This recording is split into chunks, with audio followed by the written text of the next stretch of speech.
Good evening, and welcome once again to the Whiskey Cowboy Live. Tonight's date is March 13th, 2024. It is a Wednesday. We've made it into the week. On Sunday, I forgot about Wednesday. So on Sunday's show, I just went and I said, yeah, I'll see you on Sunday. I was promptly corrected that, no, today was only Sunday. Laurel joined the show. Good evening, Laurel. Welcome to the show. Got an interesting show. Maybe not.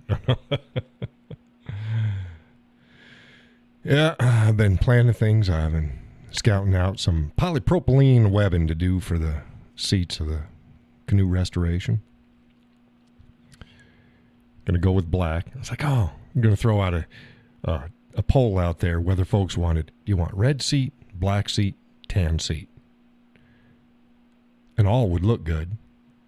It's like, yeah, black's kind of a classic, goes with everything color, so I'm just going to do black. And I should be able to get black in bulk at a better price than the other colors. Because it needs some. Hey, how is the sound going out there tonight? How's the volume? I'm trying something different here. Now, according to my levels, I should sound the same as I have on all other shows. The volume level should be the same. Again, according to the line out. But you should not hear any buzzing. See, I for the show before, I'd run the system up about half. Now I'm only running about a quarter through the system, but it's picking it up through the soundboard, and the levels seem fine, and I've got no background noise. But that's up for you folks to tell me. Can you hear it? Can you hear the buzzing? You might be able to hear the fan. I'm talking about that buzzing. Remember that buzzing we had heard in the past? There shouldn't be any buzzing, but my vocals, my volume for my voice should be loud. So let me know. Let me know if it is. Tonight's coffee is chocolate raspberry from New England brand. Nummy num.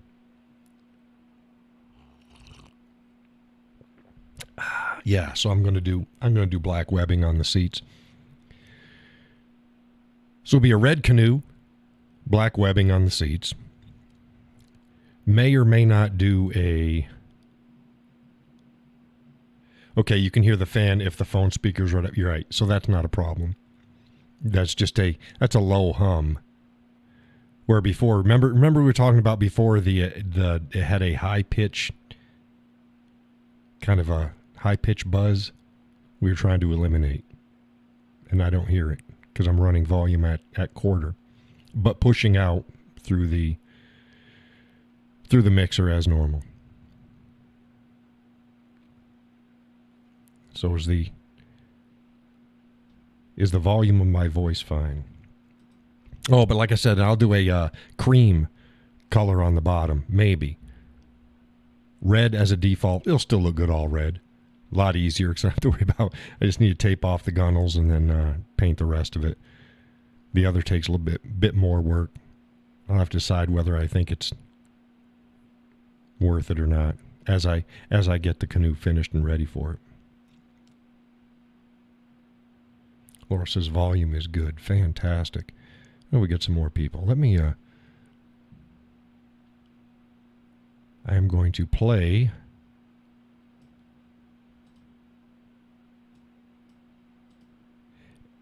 the canoe video that I think I posted up today. Yeah, I posted up this morning. And after I'm going to explain, and it's only a minute long. So afterwards, I'm going to explain why I am showing it again on my show. Okay, here we go.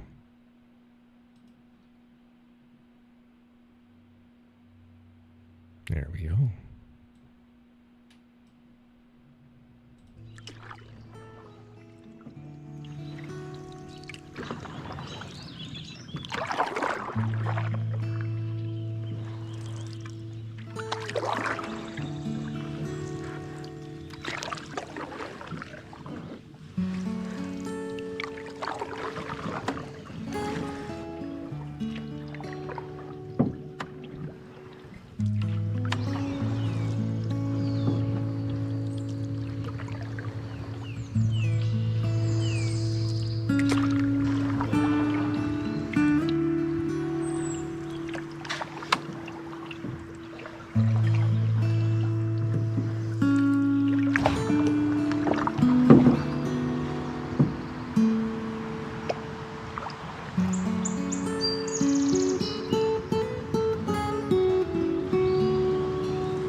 Okay, that was the whole video. You see, I had to turn it. Here we go. Turn this back down. Okay, I know where. I wasn't getting enough volume through the video itself, and then I had to turn it up, and I got buzz, which you didn't hear when I was playing the audio. But okay, so I understand where it is. Okay, so back to the video. I get a comment. Oh, it's great that the videos are being seen, and that's wonderful. But I get a comment from a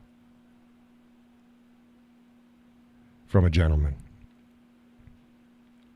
He says, "You know, if you stroke one left, then one right, the canoe won't do the zigzag."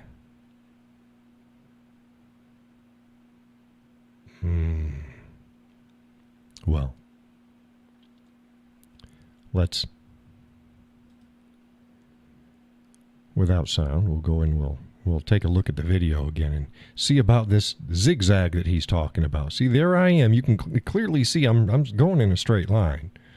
That's fine. Okay, now watch the bow of the boat. There's the bow. You see how it's rocking back and forth? Equal distance right and left. That's not a zigzag. I'm not zigzagging. My body is traveling in a straight line. The tip of the boat is moving right and left, but only a little bit. Now, I watched a lot of other canoers out there, canoeists.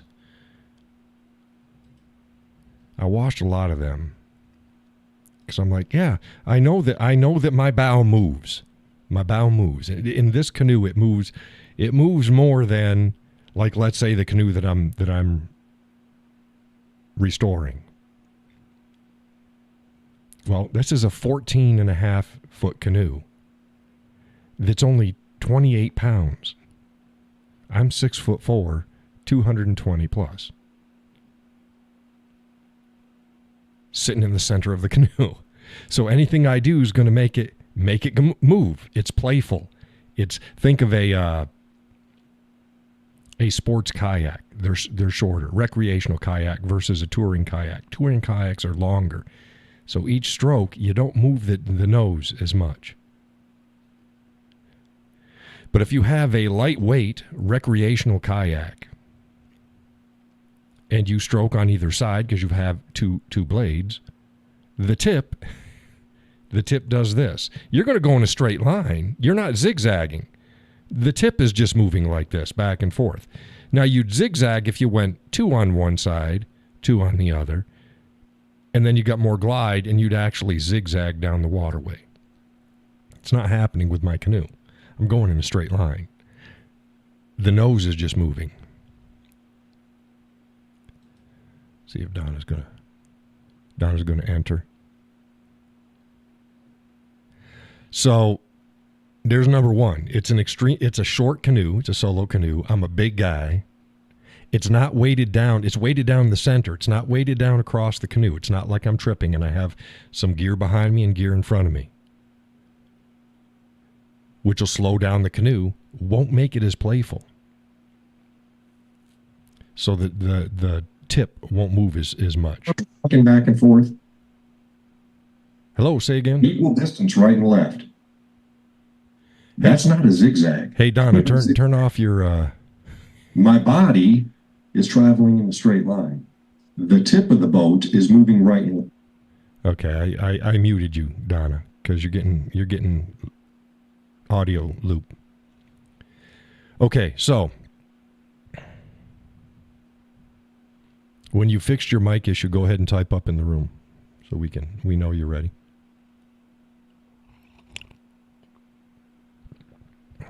Room, not in the room. You're in the room. Type up on YouTube. Okay, where was I? Oh. Okay, Donna's good. Okay, let's see here. Let's unmute.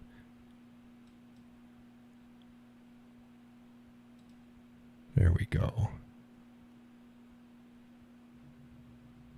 Oh, you should be able to unmute yourself. I got that little clip. Oh, you okay shit. now? Yeah, now you're loud. I had to drop the volume. Hey, I'm sorry, I'm slow. Hey, I had jury duty today. Okay, we'll talk about that in a second. That'll be the first thing of topic after we get through with the canoe. No, I want to see your video. I haven't been able to Oh, see you it. didn't see the video? No, I didn't get to see it. I haven't seen it yet. Okay, I'll keep talking because I can talk over the video. Let's see here. Internet on. Oops, let's go here. There we go. And so you'll be able to see the tip of the canoe is moving back and forth, almost like a pendulum, but not very much.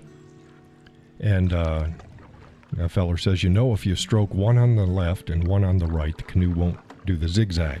And that's absolutely not true. Because if you've ever watched a kayaker with a recreational kayak, they're shorter. Even when they do one on one side and one on the other, the tip of the canoe moves right and left. They maintain a straight line by having it just move a little bit each direction. That's not technically a zigzag. Doesn't it depend on the flow? Well, that would, but no, it's not really. No. The flow will push the nose one way or the other, but it's not going to affect the pendulum effect like you see in the video. Now, I've watched other canoeists out there and watched their videos, and their canoes do the same thing, but to a lesser degree.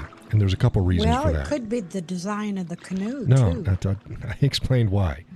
It is part of the design of there's a lot of factors. Number one, it's a short canoe. There's a lot of weight. I'm heavier than most guys, and I'm sitting directly in the center, and it's a very playful canoe, so it's not very wide. So it can tip easy one way or the other. You'll see it rock every once in a while. It's because it's playful. It's only 28 pounds. It's an extremely light canoe. Now, most of the other guys that are running them are either lighter themselves or they've got packs in it, so they're weighting down the canoe across the length of the canoe. That will stop the pendulum, the nose going right and left, as much as it does with mine. Another reason why it moves to that degree, for me, is I have a very powerful stroke.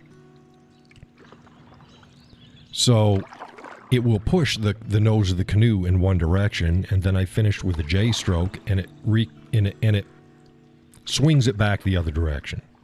And you can see it's very rhythmic and it's very precise. Every single time it only goes a few degrees either direction.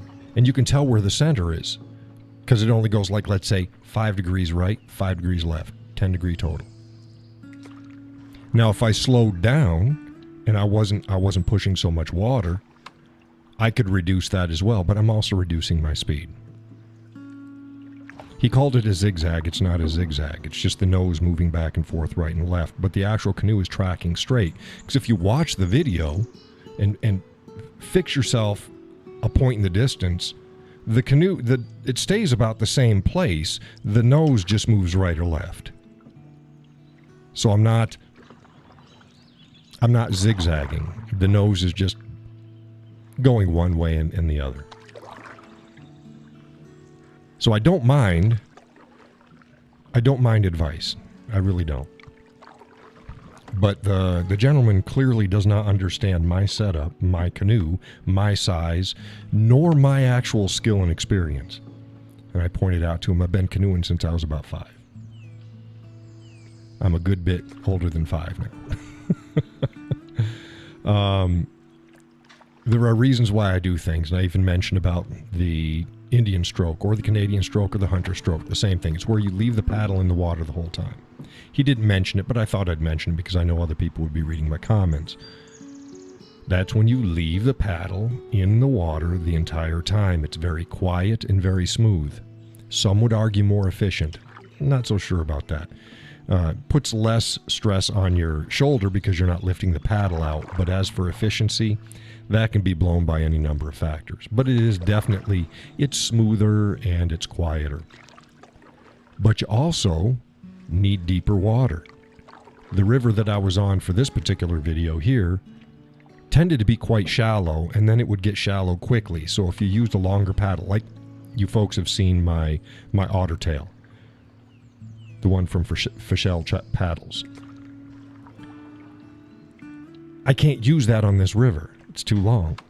And it'd be pounding into the rocks and the sand underneath the river all the time. You don't want to do that. So I used a different paddle.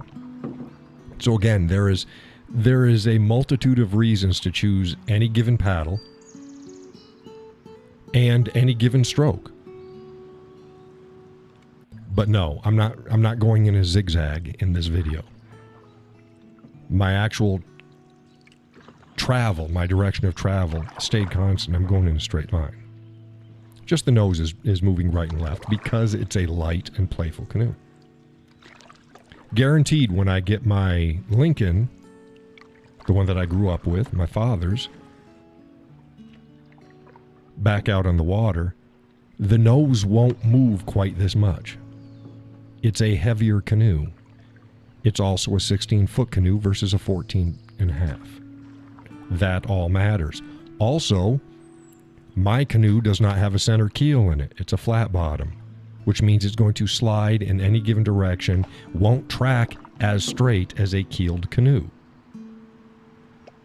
The Lincoln has a keel, which means it's going to track better by default by having the keel. So there's any number of, which what you were saying, Donna, by design. Yes, design will help. Length will help. Weight in it, how the weight's distributed, helps. What your actual intent is. And also what I told the gentleman is, if I changed paddle sides every stroke, I'd be dripping water into the canoe. It's not a big deal, but there is a reason why, even though I bring a kayak paddle with me, a double-bladed paddle with me, I don't use it very often. Why? I don't like getting wet. I don't like water on my hands. I don't like water dripping in the boat. And if I use a standard single-bladed paddle, it eliminates damn near all of that. If that all makes sense. So yeah, I'm glad that folks are seeing the videos, but please, if folks want to give me advice, actually know what you're talking about. Because an offhand comment, if you stroke one left and one right, the canoe won't do the zigzagging. That's number one. It's absolutely false. The nose is going to do the exact same thing, if not more, than what you're seeing in my videos. Because there's no correction at the end of each stroke. The only way that you could stop it is you'd have to stroke really fast. No pun intended. You would have to go back and forth super fast to get it to stop the nose from swaying back and forth. Now, if I need to scoot, I will zigzag down a waterway. I'll do 3 to 5 strokes on one side, switch, do 3 to 5 strokes on the other. You're not going in a straight line, but your canoe is moving faster. So it evens out, you're moving better. But I don't normally do that. I'm not a scoot canoeer. I like to just go at a casual pace. This to me is a casual pace. But you've seen my other videos. I move right along. I can keep, while paddling one side, I can keep up with the average casual kayaker who is paddling twice as many strokes as I am. Laurel says, I'm not quite figuring out the single blade versus double. Oh, the terminology? A double blade is a kayak paddle. It's got a blade on both sides, and a single blade is a standard canoe paddle.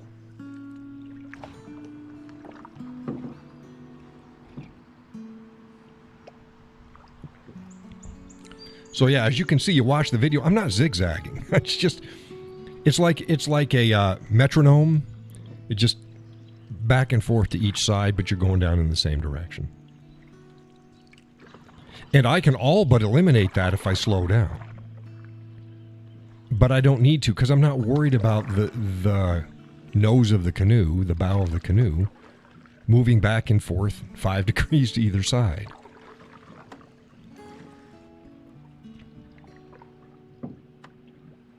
And I also pointed out in this, one of the reasons I don't always do the Canadian stroke or hunter stroke or Indian stroke. They're all the same. Indian, hunter, Canadian. Is because I actually like the sound of the paddle and the driplets of the water that comes off of it when I bring it forward again to drop in.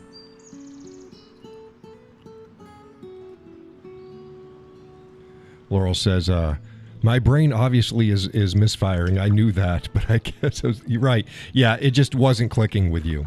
Yeah. Yeah, a double-bladed is just a kayak paddle, and I have a nice one. I've got one of the most popular double-bladed kayak paddles on the market.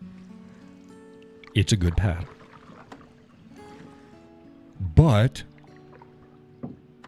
like I said, I don't like the water. And, but they come with the drip rings on them. Excuse me, it comes with the drip rings on them. Yes, they do. Drip rings don't keep all the water out. There's a reason why people who use kayak paddles with canoes a lot of times will often get a cover. It'll cover the whole bow of their canoe. It'll make it look almost like a kayak, but it's made out of canvas or other material. And all it does is it just keeps the water from getting into your canoe.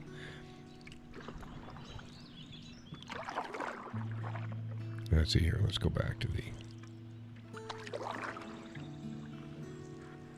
There we go. But yeah, clearly I was not.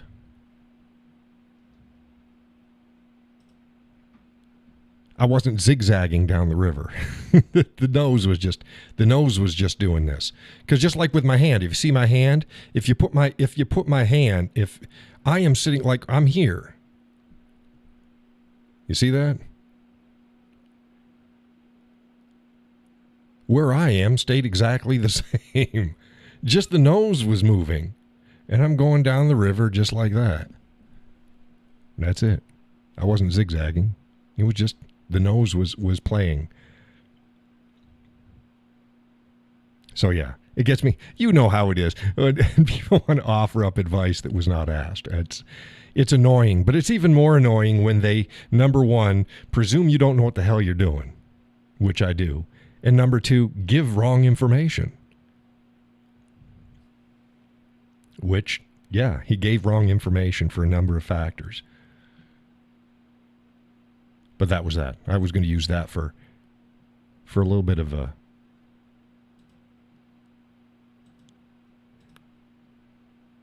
time use while folks jump into the room. You were at jury duty today, Donna. Yeah, I've been on call since late December. So was this pre-selection, or was this you're actually seeing a case right now? Well, actually, there was supposed to be a case, and they were going to Verdor today, but the defendant didn't show up. This is a meth head case. Mm-hmm.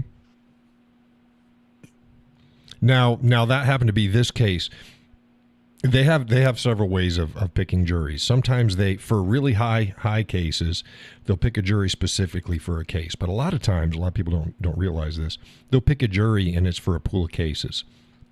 So yeah, you may show up for one or number of them, and sometimes you may do several cases in a row. It just depends upon how it works out. Yeah, so. I have served jury duty. This is my third time, mm-hmm.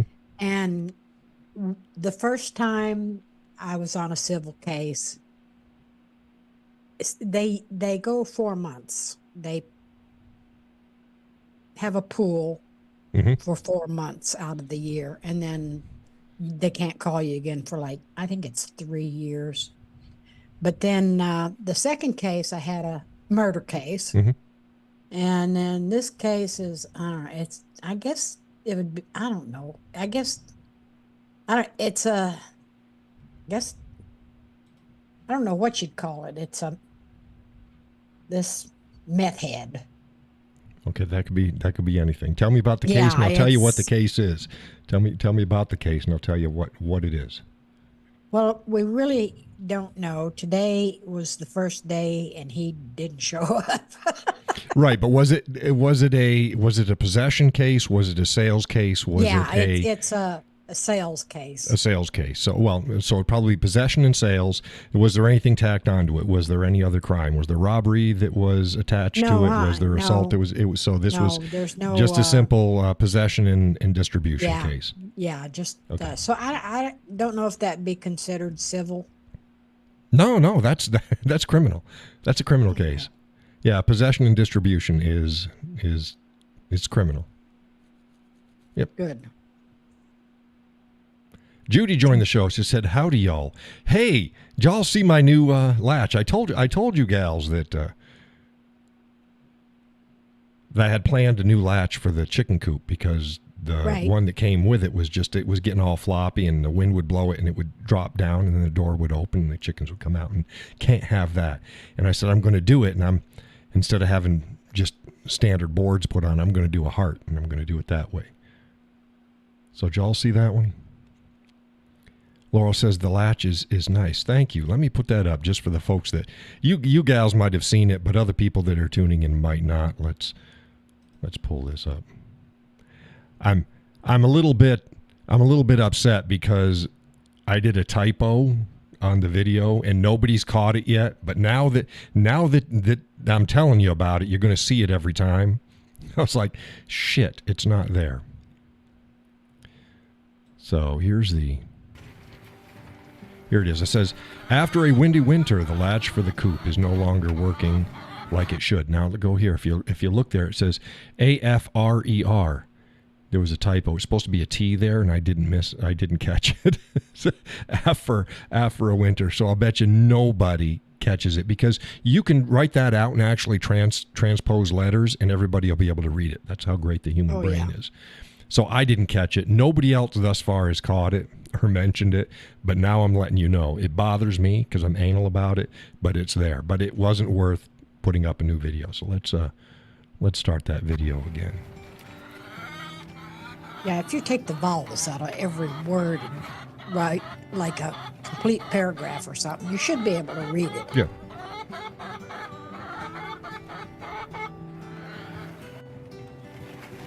Oh, thank you, Laurel. Laurel says she sees, because I do it every once in a while. It just irks the crap out of me. There was 4 eggs when I went to change out the lock. I picked them up and then put the new stuff on. Yeah, it's no big deal. Nah. We get the gist. But there it is. There's the new latch for the coop. I thought, well, heck, why not just do it different? What kind of hardware stores do you guys have up there? The same ones I have every place else. I got that latch off of Amazon. Oh. I got Home Depot's, Lowe's, Ace. Aubuchon, all the classics. But like I said, I know got when this I was on up Amazon. north, we had a Menards. Yep. There's another one called, oh Lord, what the hell is it? I'd never heard it before. It's in Claremont. I'll look it up. But yeah, there was my new latch for it.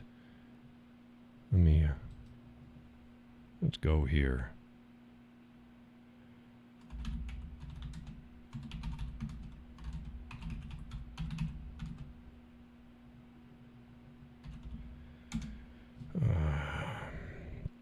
Yeah, they got Lavalle's. Lambert, never heard of those. ProDesk. Home Depot, of course. This one begins with an R. I can't.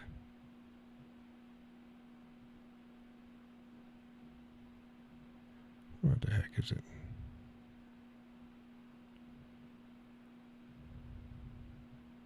If Gus is out there, we looked at it when we drove by.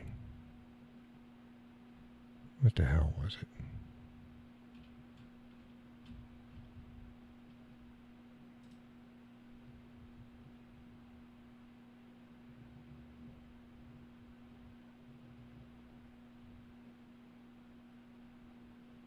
scrolling through names here.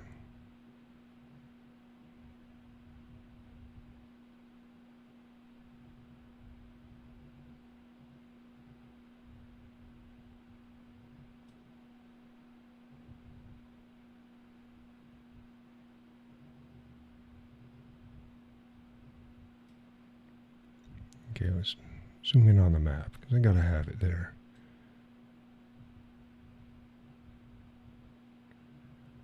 Tractor Supply, that's not a hardware store.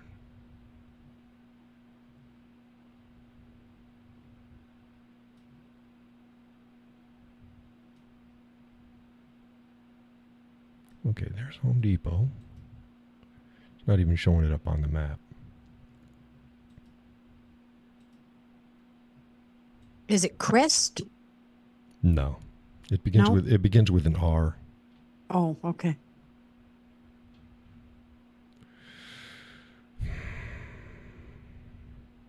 That's going to bother the hell out of me. Okay, let's try this.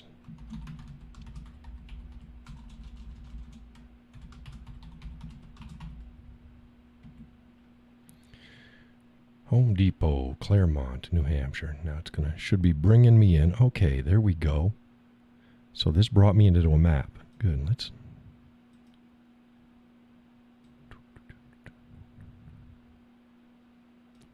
Okay, there we go. And then this is Runnings. There we go. I knew if I could follow the map, I could do it. It's called Runnings. Gosh, I've never heard of that. I've never heard of that either. I've never heard of it. It looks like it looks exactly like Home Depot and Lowe's, but it's orange. Where Lowe's is, well, it's kind of orangish red, but it's different. Let's see here. Here's Runnings.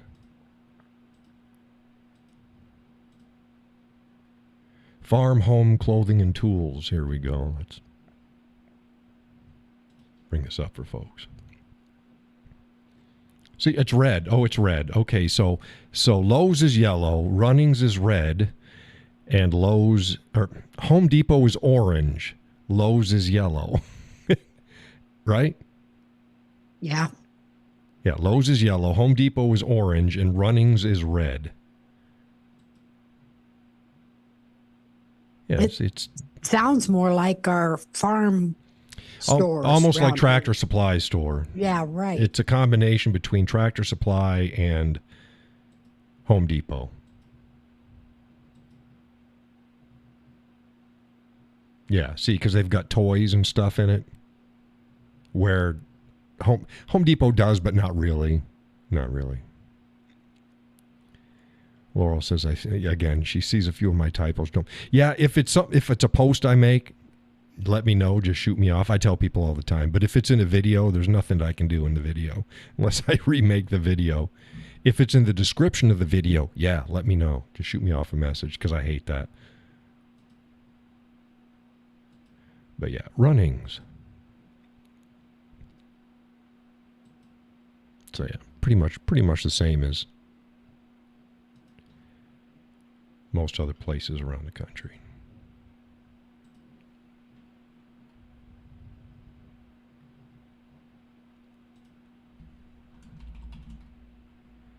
Yeah, me and Richard Jones are going back and forth.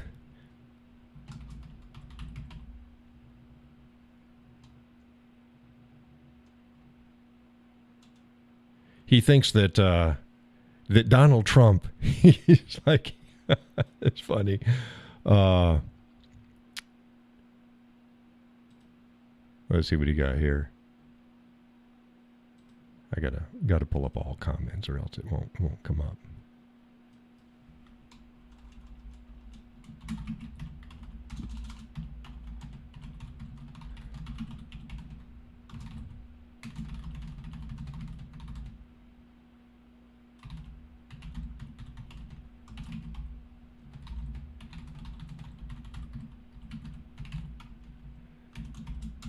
He writes, let me see here.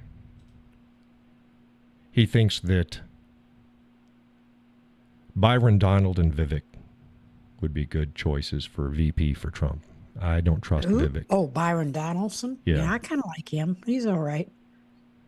He's fine. But Vivek, yeah, I don't trust him. But he says all the right things, and Yeah, I don't know. I don't know what to think of him. Richard said that he thought that he was a snake at first, but he's liking him now. It's like, yeah, because he says all the right things. Yeah, so does Candace Owens. Candace Owens says all the right things too, and I wouldn't trust her to watch my dog.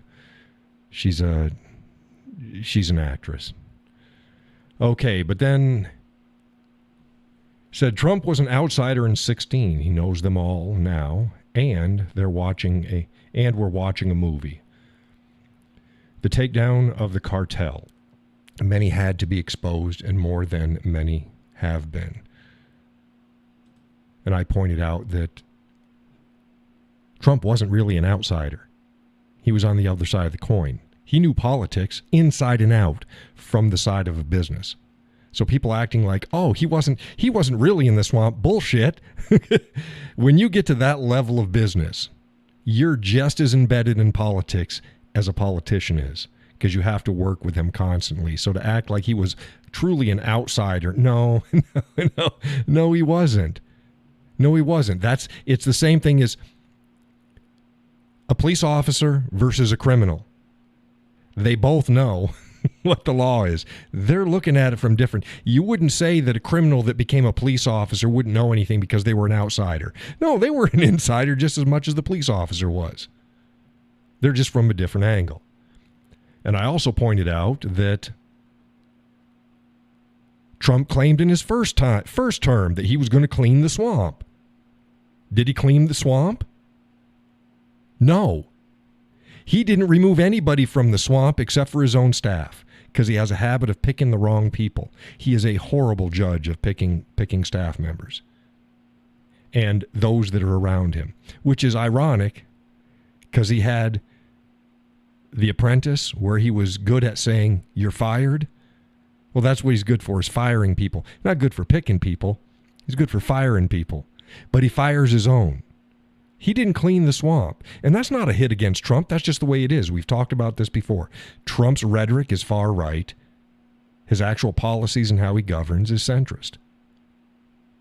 He doesn't do the shit that he says he was going to do. Did he build the wall? No, he didn't. Oh, but that's because it doesn't matter. That's because he stopped pushing. He could have kept pushing. He stopped pushing. Just the whole thing about, too, China. Oh, we wanted to ban TikTok. He got pushback, so we stopped. Judy says, I bet he wishes he had now. Yeah. He didn't do. People have this false notion of what Trump actually did because they've got his words stuck in their heads. He didn't do it. He didn't do the things he said he was going to do. Oh, he did some things, but most of the stuff he didn't. The stuff that he ran on, the rhetoric that he ran on, he didn't do. So they think, oh, they're exposing the cartel. Look, none of these people that are being exposed now weren't known about before. Look at the January 6th committee. Look at all that shit. None of that's new. We knew about all those people. We knew that was happening. Look at all the COVID fiascos.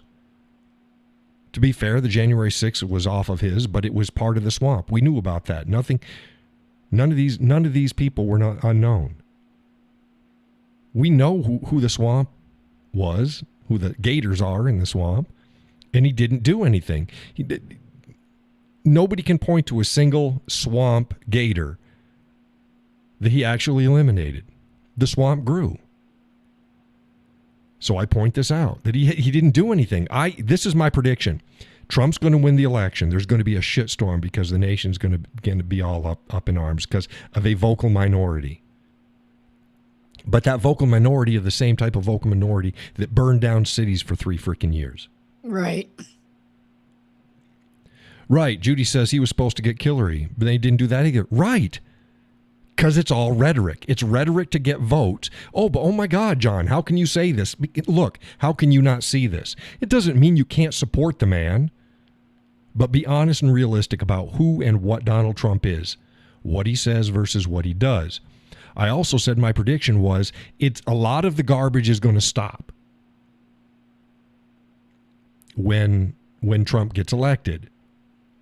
But we're not going to see any meaningful retaliation and removal of people because it never fucking happens.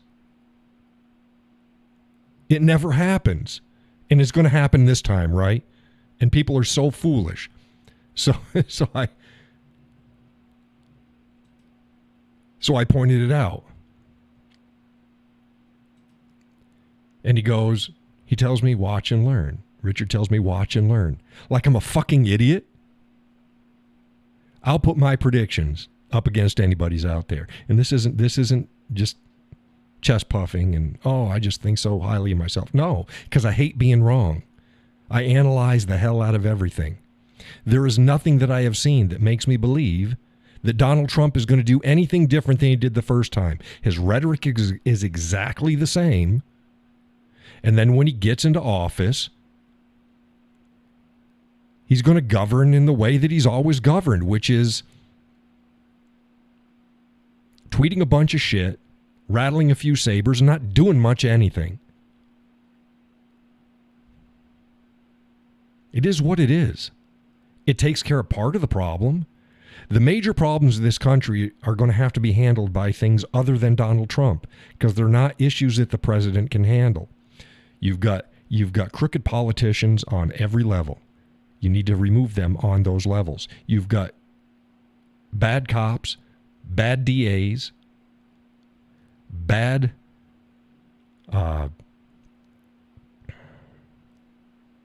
attorneys generals in states. The Washington, D.C. court system needs to be completely abolished because it cannot do anything impartially. And the president can't do that. People need to wake the hell up and realize what a president can and can't do. Do you think they can't do much of anything? They can't do much of anything on their own. No. They can do some executive orders that can be overturned or not followed. Presidents have been using executive orders to do shit that they're not supposed to do. Granted. But in the big scheme of things, they can't do much of anything. The big dangers comes with what's happening in Congress and the Senate. That's where the problems are. Judy says both sides play the American people just to have to choose the lesser of two evils. Right. And then they forget the president is not an emperor. No matter how much the left screams about it, that's not how it works. Again, look at Trump's last term. Anyone who thinks that his upcoming term is going to be any different is a fool. Oh, he's going to go after them. Yeah, my ass. All right. My ass.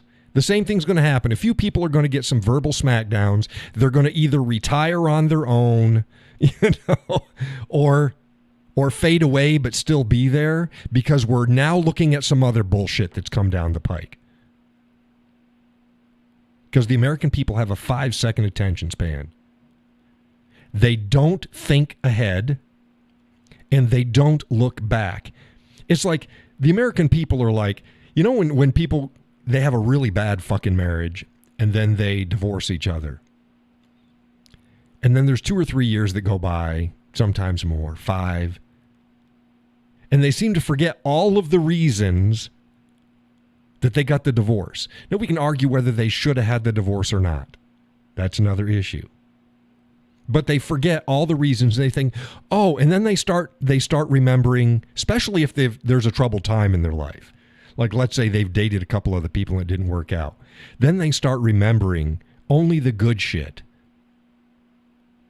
from the past marriage or relationship.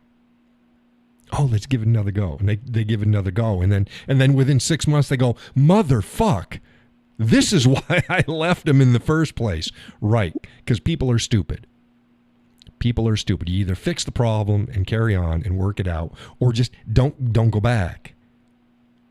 Well, we're the same way with politics and histories. Another example of that. Immigration policies, the policies that Donald Trump and the Republicans are presenting were the exact policies from Bill Clinton. Let me say that for the people in the back. especially any Democrats that may be listening. The immigration policies of Donald Trump and the Republican Party are the exact policies that Bill Clinton had.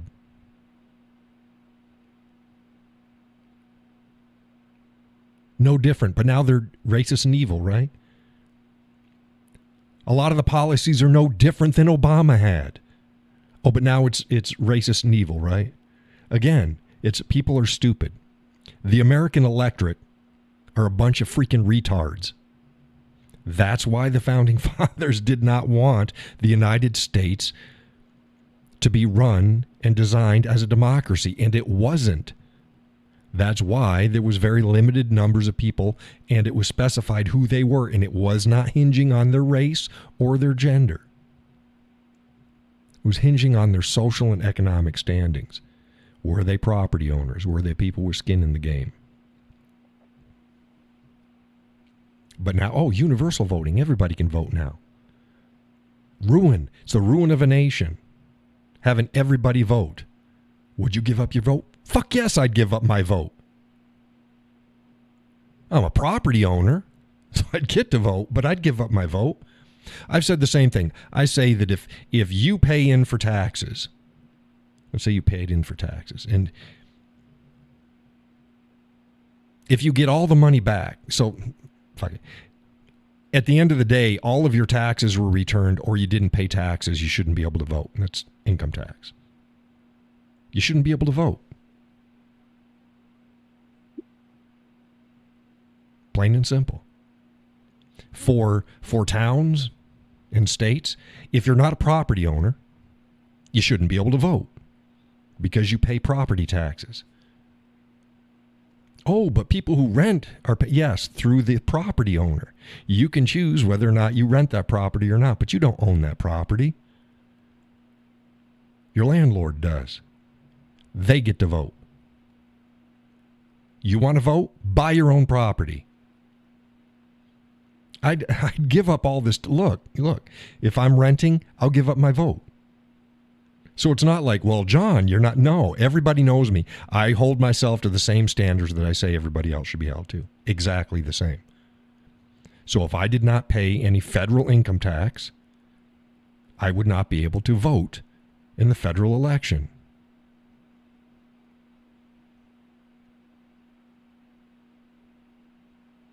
If I did not pay property taxes, I would not get to vote in the state elections or other voting processes. I should not be able to vote for. Here you go. If you do not physically, not through your landlord, if you do not pay property taxes, you should have no say in the town budget. None. Because you're not paying it. Oh, you do because no, you're not. The landlord's paying it. If he does not pay those taxes, you're out of a home. The landlord pays it.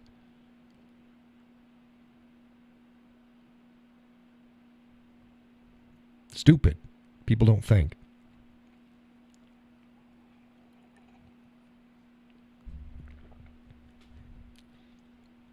And Richard, you can disagree with me all you want. Don't tell me to watch and fucking learn. That's, like I said, bless your heart. We may disagree on things, but it's not because I'm stupid and ignorant and I've got to learn something. It's just we disagree.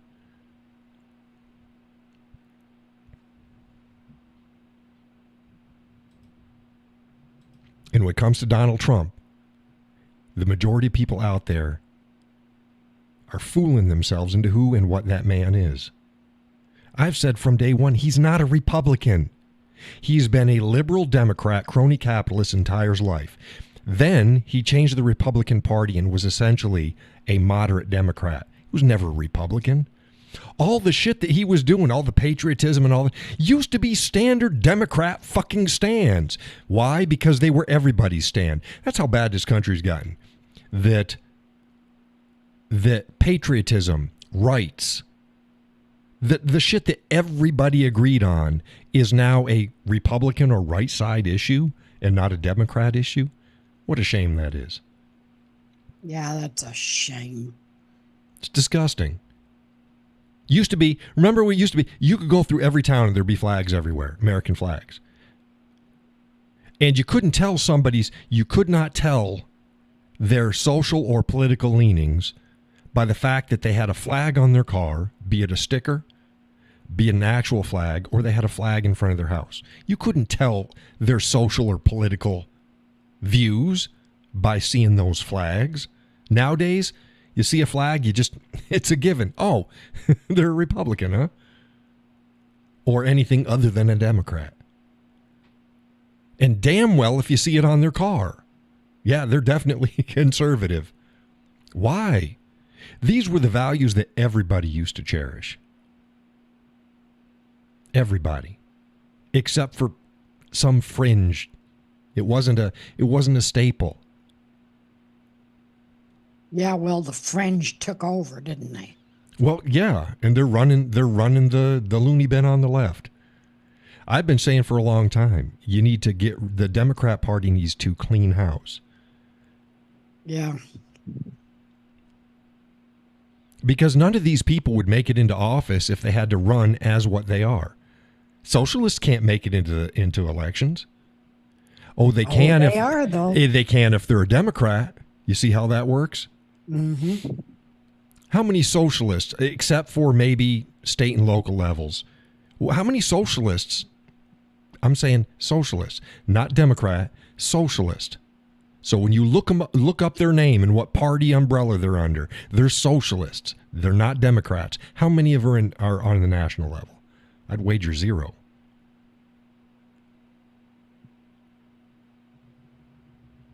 Bernie Sanders tries to get he's a socialist Democrat. No, you're a Democrat. You're not a socialist. I think he's a communist. He's yeah, that can be argued. The distinctions between socialism and communism are not very great. No, one leads to the other. Yeah, one's just nicer and smiles at you, and the other one doesn't. They do the same thing. But yeah, he's a Democrat. Who does he caucus with? The Democrats.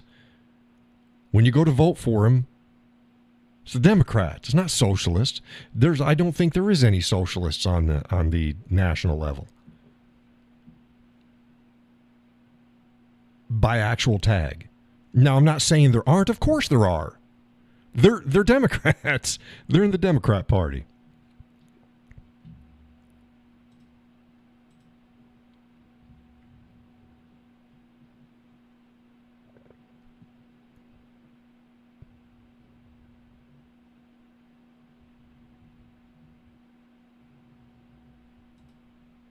But yeah, I've been saying they need to clean house, but so does the Republicans.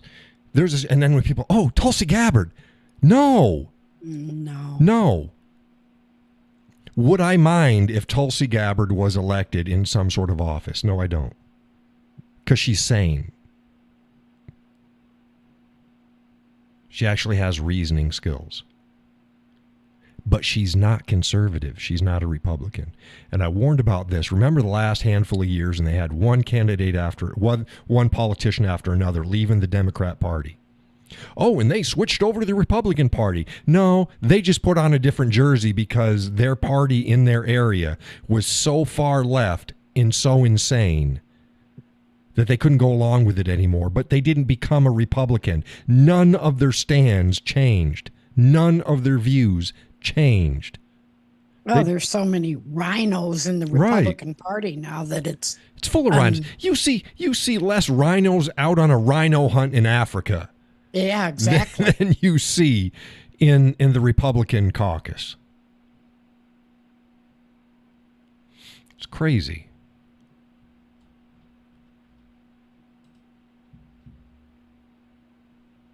And that by definition, I don't care. If they're in office, just put them in the correct party. And then if that party is going to elect them, can you imagine if all of these Republicans that are really Democrats switched over into the Democrat Party, but still kept their views because they're classic Democrat views, and then Republicans started fucking acting like Republicans? Can you imagine the direction that this country could take? We're Yeah. getting back on course. Have you seen that frickin' ass tax, The that who? budget that fucking Oh, yeah, that Biden, yeah. wants? It's Jesus yeah, Christ. that's a political budget. It ain't going to pass. God have Everybody mercy. knows it ain't going to pass. It's a statement. It's a statement. I don't know. They're talking about there's like 3 Republicans that are going to bow out. If they do that, What are you talking about bowing out? I mean, Congress people. Right, but what are you talking about? You're talking about the retiring? Yeah, getting out of it.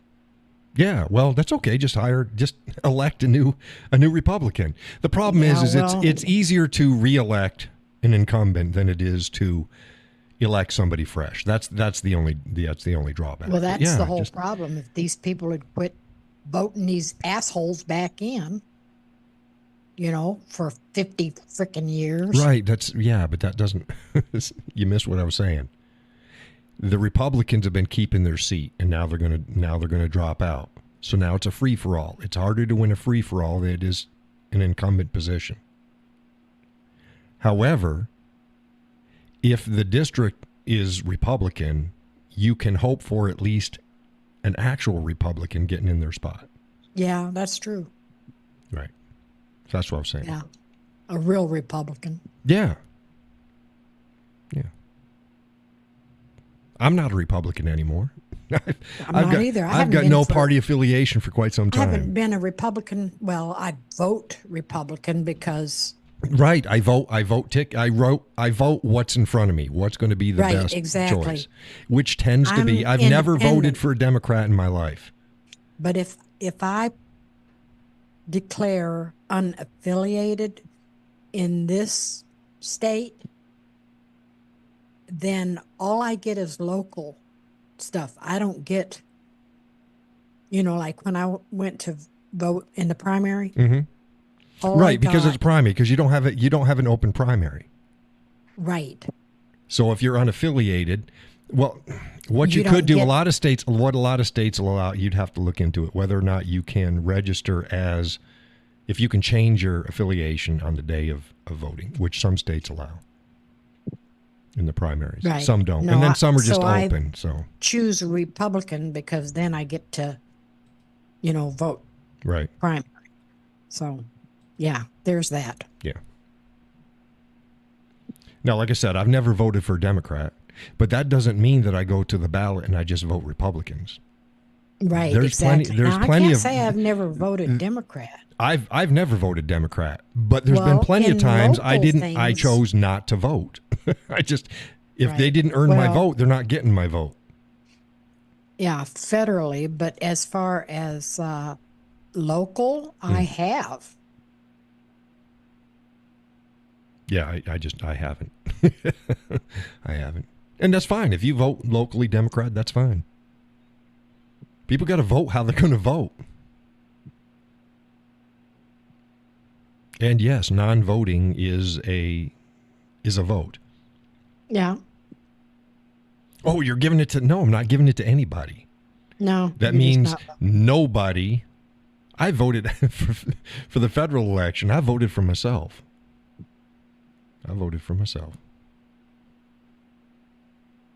And I wasn't the only one. They voted for me. But I wasn't running. Judy says, oh, goodness. Oh, goodness what, Judy? But yeah, I've never voted for a Democrat.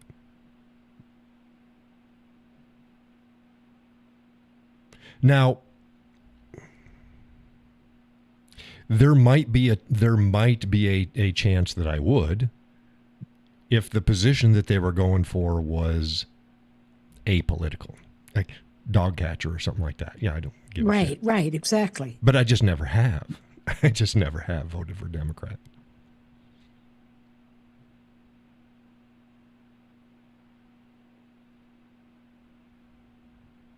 Oh, Judy says voting for a Democrat. Yuck. Yeah. Some are better than others. But yeah. There are some decent Democrats out there, but I've just never voted for one because none that was worth my vote was in any election that I was taking part in. They weren't. I said, I have no problem with. Look, I'd rather have Tulsi Gabbard in the White House than Joe Biden. Oh, God forbid, yes. Yeah, it's just, yeah, no shit. Anybody. Right. But see, the Democrat Party has thrown Tulsi out because she's too classic Democrat. Yeah. She wasn't radical enough. That's sad, isn't it? Yeah, you want to see a good race? Donald Trump and Tulsi Gabbard. That'd be a good race. Boy, that'd shake some shit up. Now, are some people going, yeah, he should do a split ticket, Tulsi and Trump. Yeah, there's not going to be a split ticket. Not happening. Laurel says, I voted for a Democrat sheriff. His views and actions were more Republican than the Republican. Yeah, so again, there's Yeah, it does happen. It does happen. It's just I have never faced that. I've never faced that. That's why I'm saying, yeah, I don't care if somebody votes Democrat, especially local. If they're the best candidate for the job, they're the best candidate for the job. I have just personally never in my entire life ran up a situation where the Democrat was the best candidate.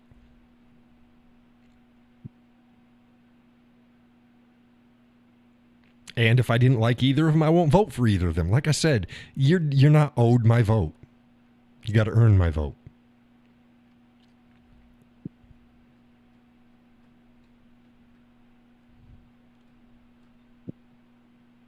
But yeah, it's going to be interesting to see who Trump picks. Oh, and another thing, like you said, yes, yeah, I'm pretty sure he's going to pick the right person. The right person. Trump is notorious for picking all the wrong people. Most of his legal staff are stupid.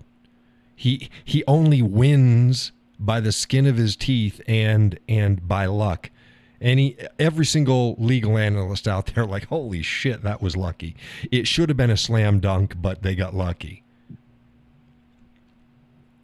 Laurel says he supports all the Republican candidates. Who does? Who supports all the Republican candidates?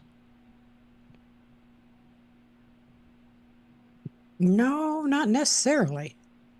Well, it depends upon who you're talking about. I'm waiting for her. I think she's talking about Trump. Trump doesn't. Trump has thrown Republican candidates under the bus numerous times. And the sheriff of our county. Oh, okay. Yeah. And a good many of the candidates that Trump backs have lost their elections. So yeah, again, Trump is not known for his great picks, either in staff, other politicians. No, he's not known for his good picks. Again, everybody acts as if he can do no wrong. Let's talk about the TikTok thing. Yeah, the TikTok thing. He tried to get TikTok banned when he was president, and it got shot down. Well, now the Republicans are going, and I believe that did it pass the House or did it pass the Senate? It passed the House today. Yeah, passed the House. So now it's off to the Senate, and for good reason. For good reason, they're banning it. Or trying to ban it. Has nothing to do with, it's data mining and all this other stuff. Facebook is as much of a threat. I'd say it is and it isn't.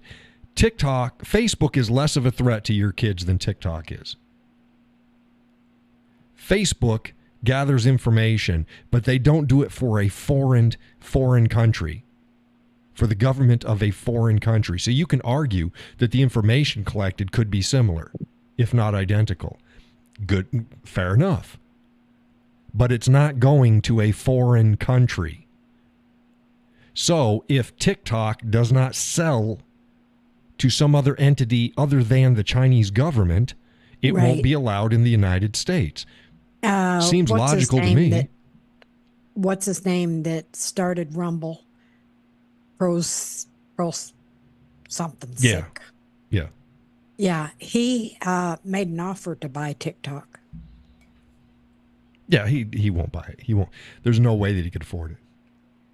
I don't know, but it would. I don't think so. It'd be a be good like move, but it would be like what Elon Musk did to Twitter. yeah, but he's no Elon Musk.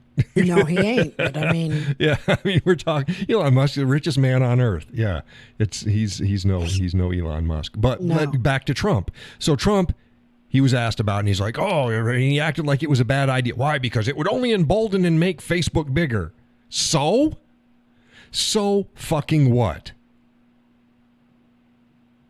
I can guarantee you, again, Facebook is nowhere near as dangerous to kids and the nation than TikTok is. TikTok is it's a bias loop.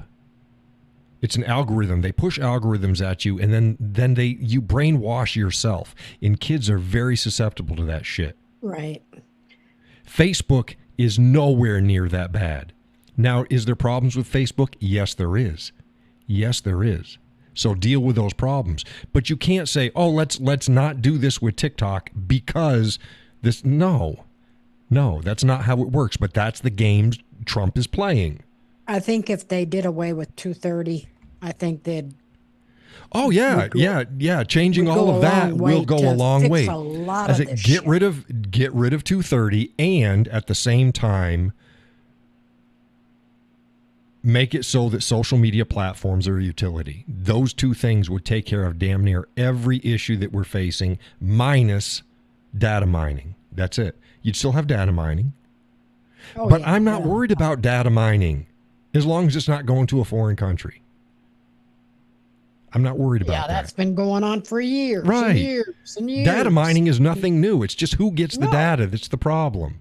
God, it was what, 10, 15 years ago that they built that huge, out in Utah, I think it is, data mining, the government's data mining warehouse, I guess you'd call it. I don't know. Yeah, it's just, I mean, it's nothing new. They've been data mining and selling customer information long before the internet. Oh, God, So yeah. it's nothing new. So again, that's not my worry. Plus the fact that you fucking give them that data.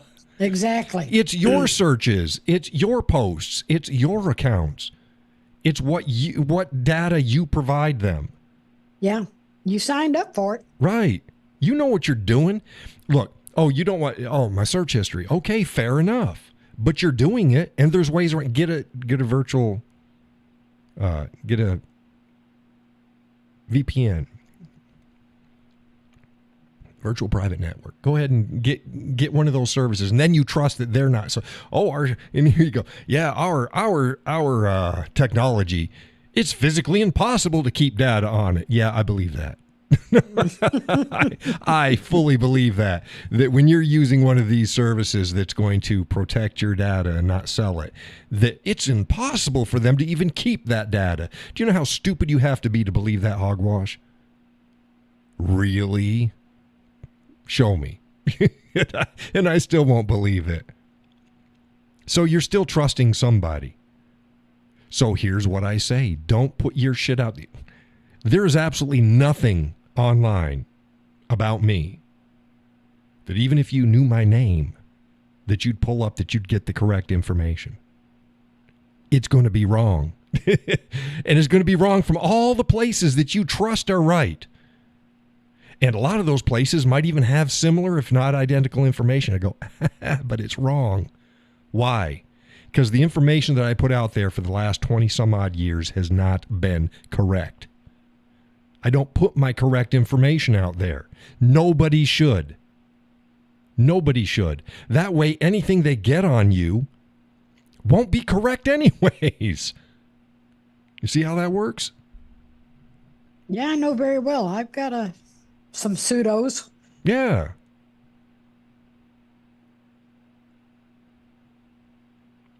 And some of the incorrect information that I put out there is the same incorrect information. Sometimes it's not, but sometimes it's the exact same incorrect information. It's not right.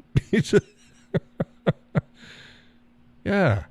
People need to think about this. So yeah. So Trump was trying to play the other, no, it's not going to matter and shouldn't do that. Yeah, bullshit. It still needs to be done. All of this data, whether accurate or not, because most people, it's like all these, oh, you're going to take this survey and you're going to do this app, and people are just giving them their information. It's like, are you kidding me? Same with 23andMe. What the fuck do you need to do 23andMe and all of those other things for? Really? What do you really need to do it for? You know they've got your DNA as soon as you send it, right? Oh, but it's not any identifiable information. You think that? Really? Really? You think that there's no identifiable information? Where it came from? Who's in the household? There's also, everything is cross-linked. Everything is so cross-linked now that, yeah, you think that it wasn't? Yeah.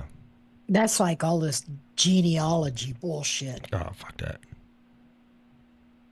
My grandmother used to do that shit back when they actually went and did it. Most of that, the family tree stuff, the one with the leaf, what's that service called? It's got the leaf. Yeah, I know what you're talking about. Yeah, that information, it's sometimes right, but a lot of times it's not right.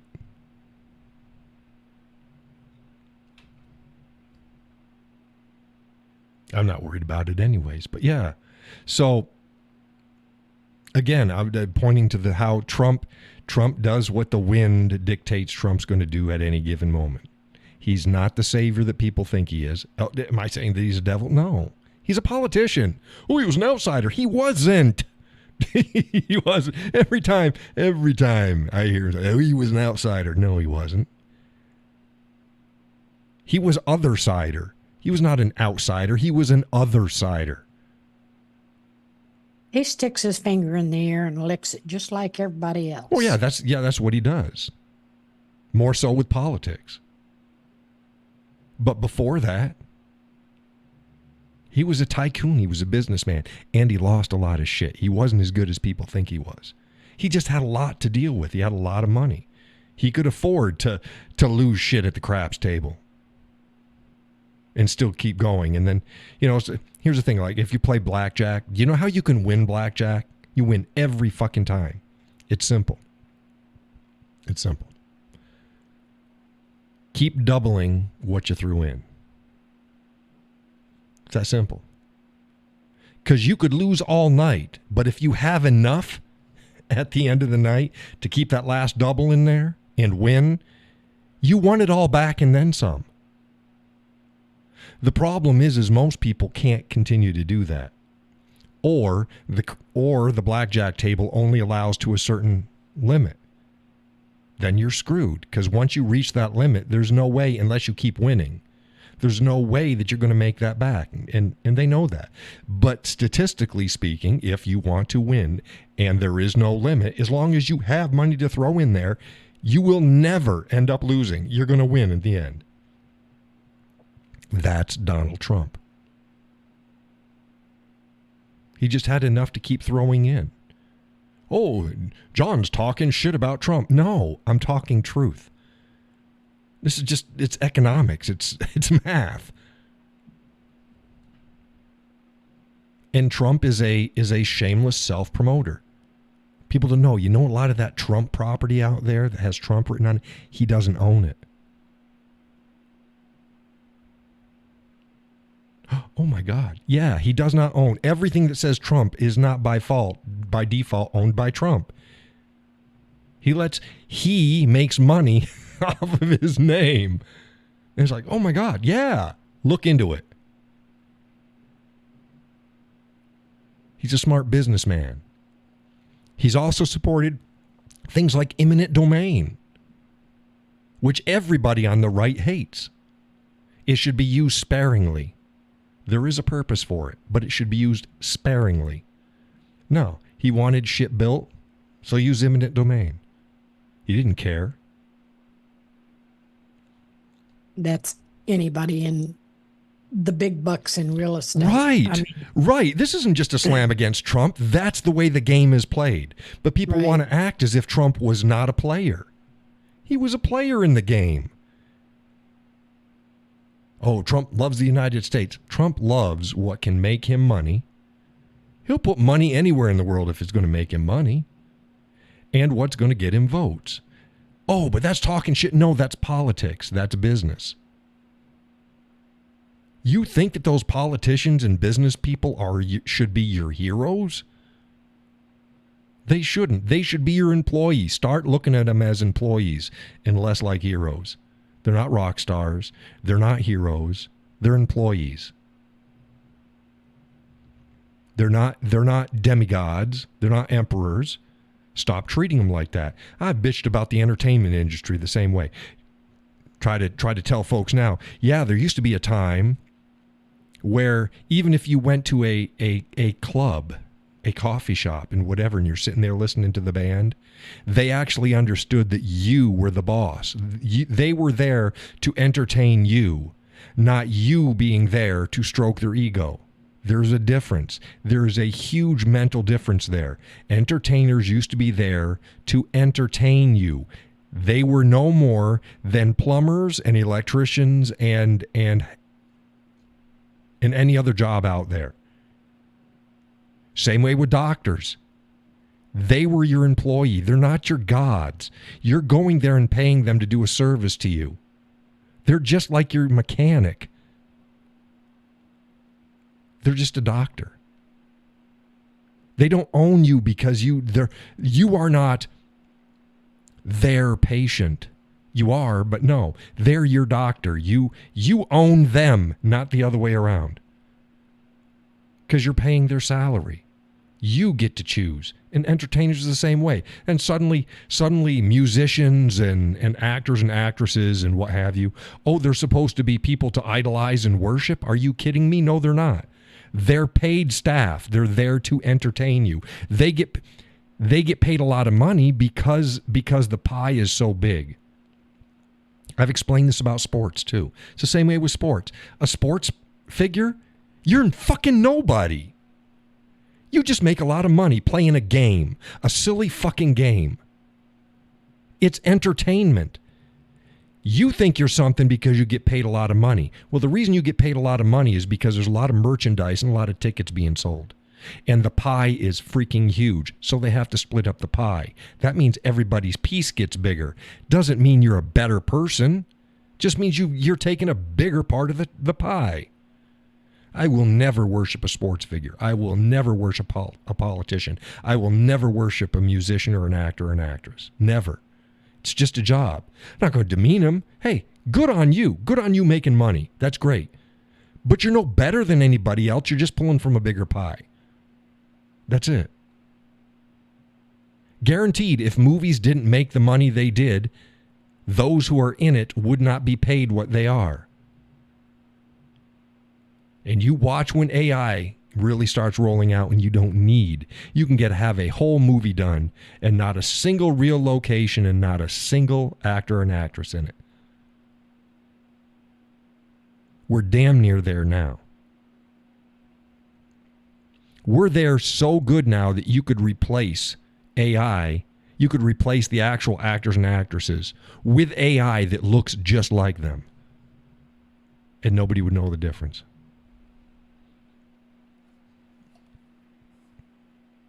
So again, we flip things on its head. So okay, so don't look up to your plumber or your mechanic or somebody local that does stuff. Because they don't make the money. That's what the money, the pies. I'm telling you, when the power goes out, is that actor or actress or that quarterback going to come and restore the lines?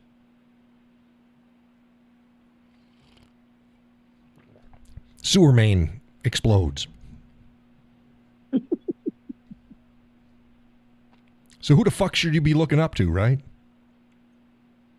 When you're hungry. You want some fucking eggs? Is that actor and actress going to provide your eggs?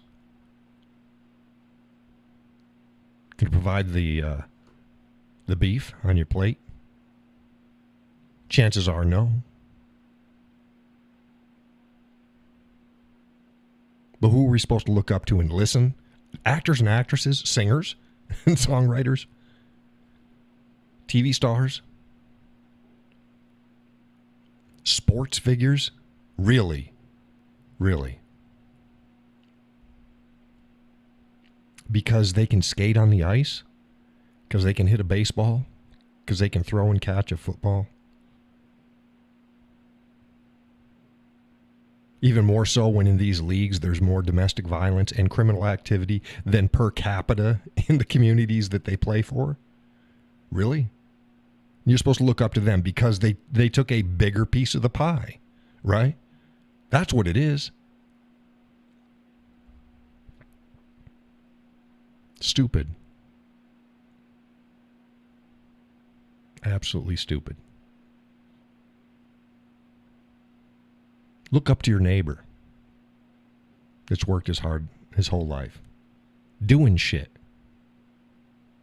Not acting at shit. Not playing a game. Not singing a song. Oh, being a musician takes talent. Yeah, it does. I'm not very good at it. Being a singer takes talent. Yeah, it does. Most of them out there don't have it nowadays. Got freaking auto-tune and all sorts of other crap, and they all sound the same.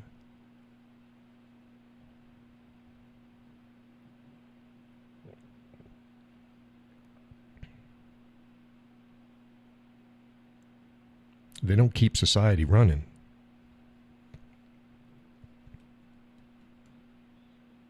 People are putting their reverence in all the wrong places. You're backing the wrong horse, folks. Because those horses ain't going to get you home. Oh, but they got a bigger piece of the pie. They're rich. That's another thing. Oh, they're rich, so suddenly they know more than everybody else. It doesn't work like that. There's plenty of outright retarded rich people. You either get lucky, or you don't, or you had enough to keep playing blackjack. There's any number of reasons. There are some rich people out there. But then there's some real idiots. Yeah. And because look at the lottery winners. Yeah, well, there's nothing wrong with being a lottery winner. No, but 90% of them freaking lose it all. No. 5 years. No. That's a myth. That's a myth. You think? No, I know. The vast majority of lottery winners, you never fucking hear about them ever again. That's the way I'd do it. Yeah, there's a book that it was written quite a long time ago. It was called The Millionaire Next Door and shit like that. And it talks about lottery winners and people that own successful businesses and stuff like that. The ones you hear about are the people who weren't good at money in the first place. Yeah, well, and they win the lottery when it's really big. And then they do stupid shit and they end up worse than they right. Because the money isn't the problem. The money isn't the problem. Money can help things, but if you're not good with money, somebody giving you money is not going to make you good with money. You're going to lose that shit. But yeah, it's a myth that the majority of lottery winners do stupid shit. The truth is the majority of lottery winners, number one, you don't know who the fuck they are. And they don't do anything that draws attention to them, and they just live out the rest of their lives. Right. If it was enough to live on. Yeah, you only hear, that was the same way, Hickok, 45. I watched a video of his the other day on YouTube, and he was talking about negative comments, and he nailed it.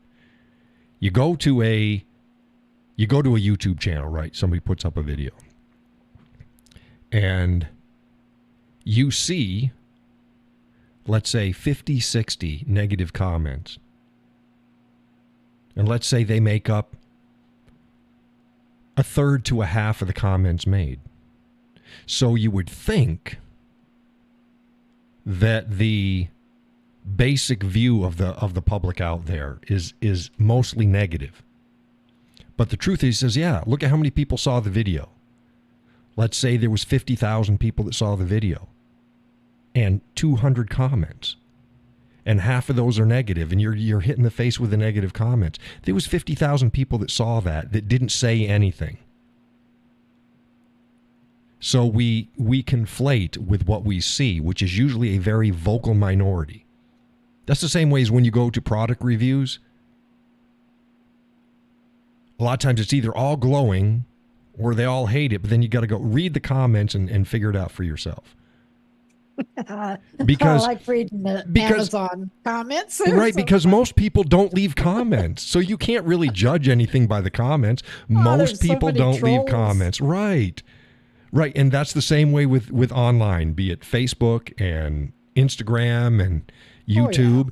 It's the vocal minority that show up in a large enough number that convinces you that, well, the majority of the people must have a problem. It's like, no, they don't. That's the whole lottery thing. Because you constantly hear that, oh, everybody that wins the lottery, they end up in, they blow it and they end up in worse shape. No, the truth is actually the opposite. You only hear about the ones that won large amounts of money, did stupid shit, and ended up in a worse situation. Those are because the rest of them you're not hearing about. That's the age that we live in. It's like, do not believe everything.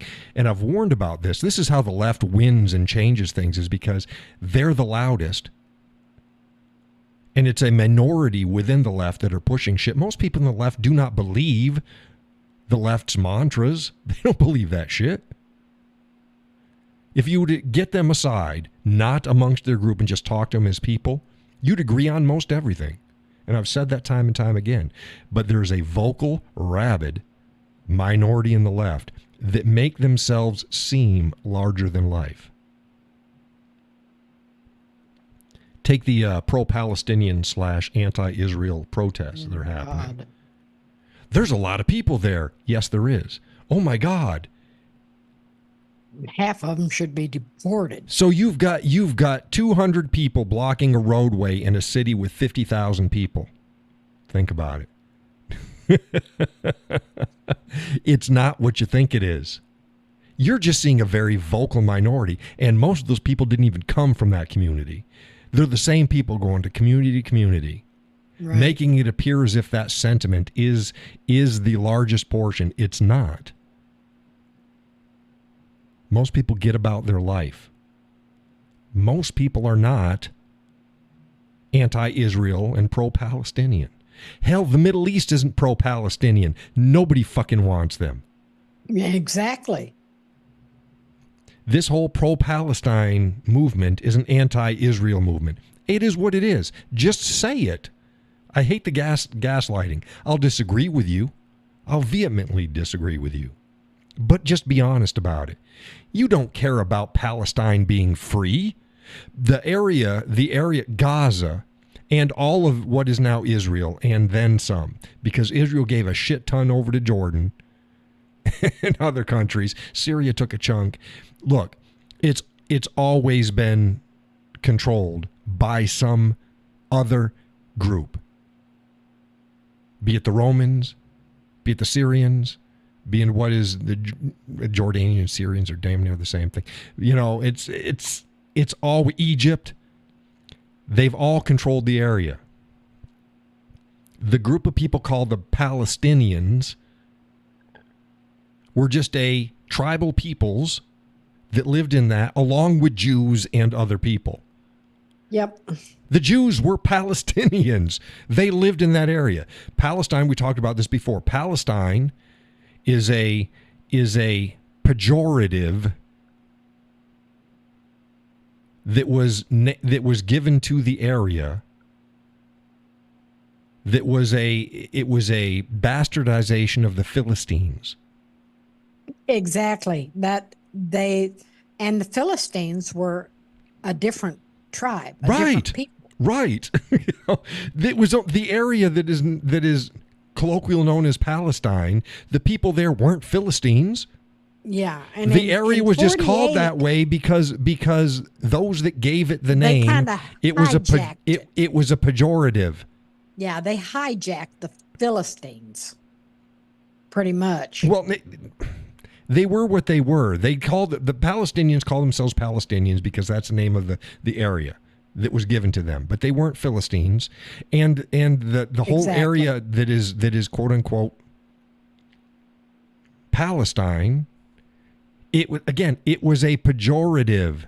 It's like you come in and you get this area of land, and you name it dog shit because you know it pisses off everybody that lives there. Well, the Jews were there long before the Philistines were. Well, yeah. Well, the Philistines weren't even in the whole area. The Philistines They were in one a warring corner. tribe that came in and warred with. Right, but they had nothing to do with the name. Canaanites. Right, but they had nothing to do with the name. Exactly. The name was given by the Roman Empire to shit on the whole area because they knew that the people that lived there did not like the Philistines, and they weren't Philistines. Like I said, it's like you taking over a bunch of land and naming it dog shit land just to piss people off. And then over 100 years, 1,000 years, 2,000 years, 5,000 years, the people start embracing the name as if they were dog shit. Well, there you got the Palestinians. Boy, I wasn't expecting that circle to come around, but there you have it. Mm-hmm. They are dog shit. And nobody wants them. Every country that has taken them in has seen crime rates go up, has seen revolts. The people who now call themselves Palestinians cannot do anything except for cause problems no matter where they go. So this whole border to the sea, Palestine will be free, has absolutely nothing to do with the Palestinians and everything to do with eradicating Israel off the face of the planet. And again, if you want that, just say it. Just come out and say it. Don't try this other bullshit and try to say that it's something else. Just own it. Own it. So you want Israel gone. Got it. Disagree, but got it. Not this gaslighting. It's like, no, we care about the Palestinians. You don't give a fuck about the Palestinians. You don't care about any of the Muslims in the Middle East that have been killing each other since the dawn of time and continue to do it now. You don't care. You don't care that there's civil wars going on in various Middle Eastern countries that have killed way more Arabs, Muslims, and Palestinians than what's going on in Gaza right now. You don't give a shit about that. You just hate Israel. I, for one, would just wish you'd just own it. Just own it. But they don't. Who are the ones that are causing all the riots and the ruckus? It's not the Israelis out there. It's these pro-Palestinian people. London is a no-go zone every weekend. If you're Jewish or you're anybody of a sound mind, you stay the fuck inside. You do not go outside on the weekends in London. Because there's murder, there's rape, there's robberies, there's destruction, there's assaults. All from the pro-Palestinian protesters. And if you hold up a sign, I posted up, hold up a sign saying that Hamas are terrorists, you get arrested by the British police. Yet the police are allowing these pro-Palestinian people to beat the fuck out of people, tear shit down, and make their city into a no-go according to their counter-terrorist commissioner every freaking weekend. Seems to me that's pretty damn terroristic to me. I don't know about anybody else. That kind of fits the definition of terrorism. Not even kind of, it is. Terrorism is affecting social and political change by violence or threat of violence. That's terrorism. Seems to me that the pro-Palestinians out across the world are the ones that are committing terrorism. I point this to name a right-wing conservative protest other than January 6th.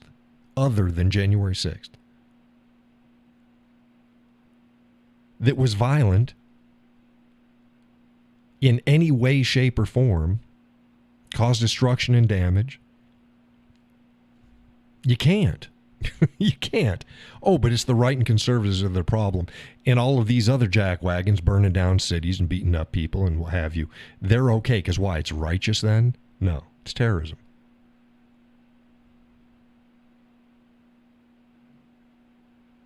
I invite people to try to convince me otherwise. I gave the fucking definition.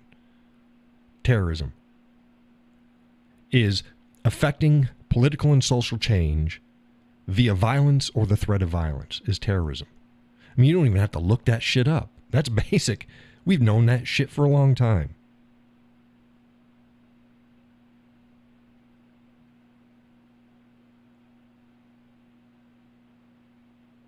What people do is they either agree with the cause or they don't. That's it. They don't give a shit about terrorism. They call people who aren't terrorists because they disagree with them, and they don't call the real terrorists terrorists because they agree with them.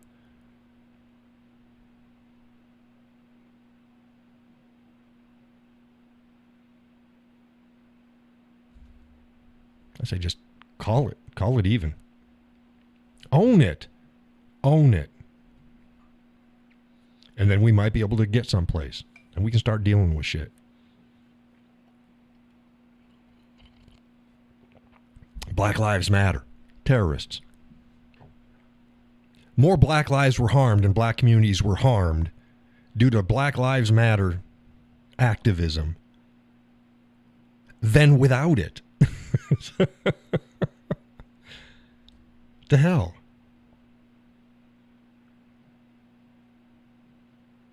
They were using violence and the threat of violence in an attempt for social change and grifting.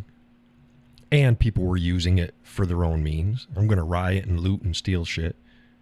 Give a shit about the cause. Give a shit about that color TV and a new pair of $250 sneakers. Man, this country had better wake the fuck up. Start being honest about things. Hey, the girls are quiet. Nobody said anything. Just listening. Well, you're just one. I mean, you were talking. Nobody's talked on the YouTube page since Laurel said the sheriff in her county. It was just all quiet there. Don't know if Gus is watching. Hope he's feeling better. I think he was. I think he contacted me the day after and said the sleep did him some good. So Good. yeah, I've been tired, man. How about you guys? You been tired lately? More than usual? Yeah, I think it's winter catching up, and then now finally being able to get out and do something. You know, I think you just get used to not being out there working every day. I haven't been able to get out as often as I want because we had the windstorms. So Gus says, "Own it, damn it." Notice the spelling. Damn it. Yeah, beaver. Got a beaver. Damn it.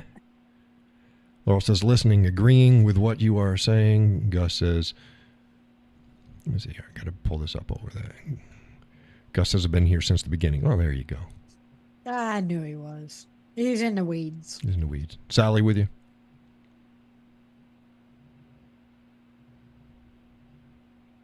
Need some more eggs, Gus?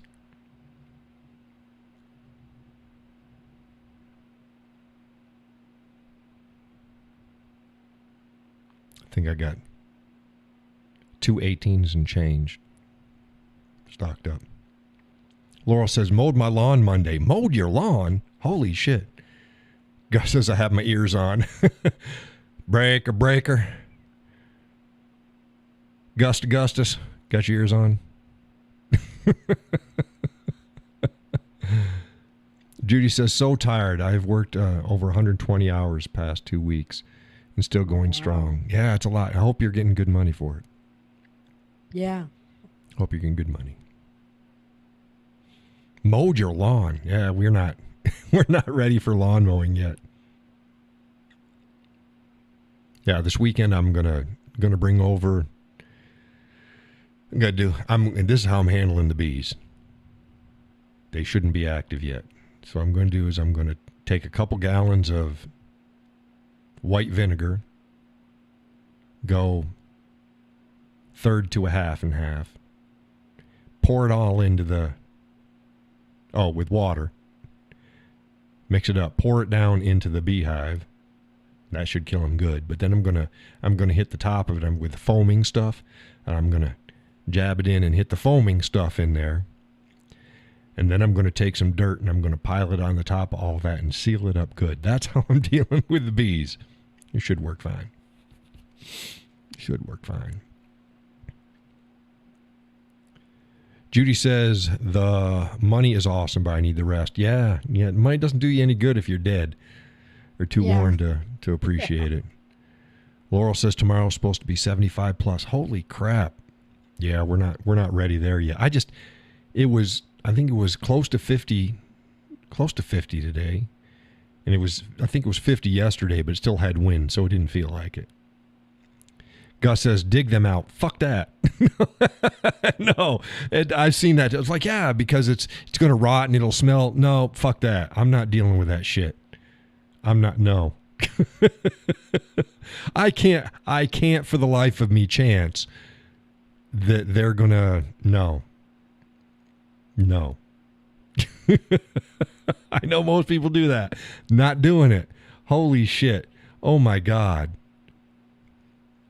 All I need to do is get stung, Gus. Yeah, most people say, yeah, it's going to stink. It's like, no, I had a hive here out in the front yard. Was it last year? I think it was beginning of last year or the year before, something like that. I did the same thing. I killed them. And I foamed them. And I buried over them. Gus says, did you see my comment on the time change? No, I didn't. The first time today? I think where you said own it was the first thing that came up. That's the first thing I noticed. Laurel says my dad was the one that poured gas in the hole and lit it. Yeah, I normally do that. I did that.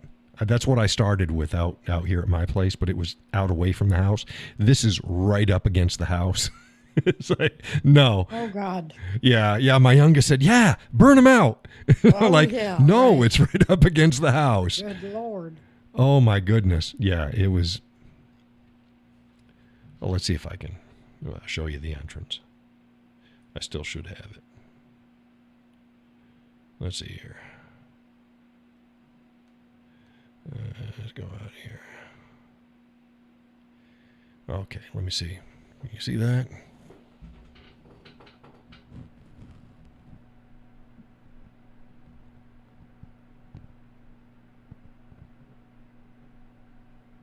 Yeah. Yeah, that's right up the gray in the upper left was the stucco. It's a block foundation, and then there's insulation that we had put in, and then stucco over the top. So it's right next to the house.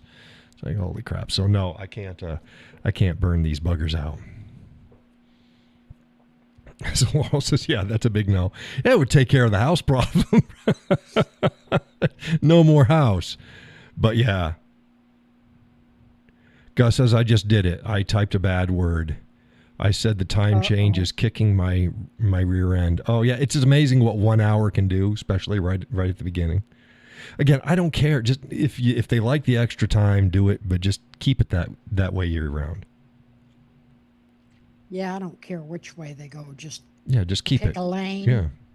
That 1 hour isn't going to make that 1 hour in your life isn't going to make that big of a difference. Like I said on the last show. Right.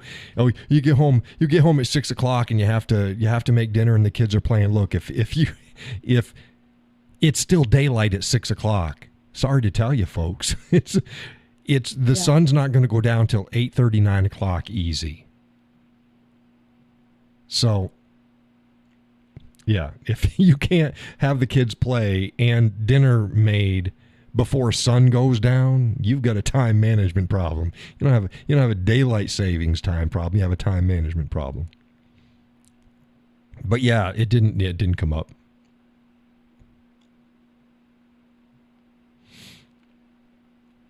It's like, oh, I like this. I don't care if you like it. I don't. It's like. Look, if it benefits me, and I get it, if it benefits somebody else, I get that they're gonna want it. But I don't. Well, shit, I don't like it, but it benefits you. Well, let's do it your way. It's like, no. I would wager if there was a national vote, it'd be a clean sweep. Yeah, there'd be some people that wanted it, but I'll bet you the vast majority don't want it anymore. Right. Judy says, I saw it, Gus. Oh, it must have went up and then their filter kicked it out afterwards. Oh, no, I see it there. Oh, there it is. It's, yeah. Right here. Let's see here. No, it's still there. I can't copy it, but yeah, get out of there. Stop. Yeah, it says time change is kicking ass. Yeah, it's there. Sorry. So Judy saw it. I see it. It's there. It's there. It's still there.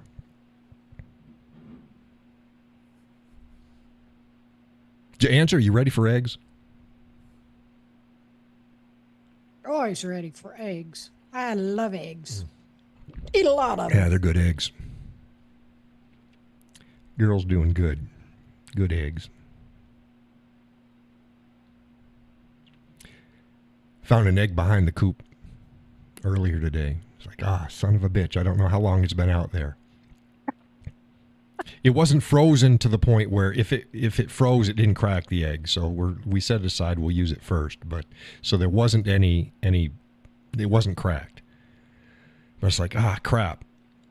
Because I stopped going around the coop. I don't go around the coop every day. So now I'm going to have to go around the coop to see whether they've laid an egg back there. I can pick it up.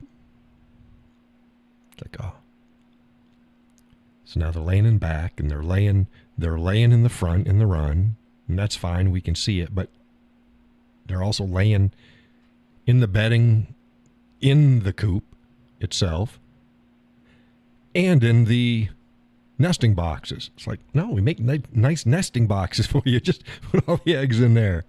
So the missus went out to put the girls into bed again tonight. It's like, there's 4 more eggs. 1, 2, 3, 4, 5. Gus put up 5 eggs.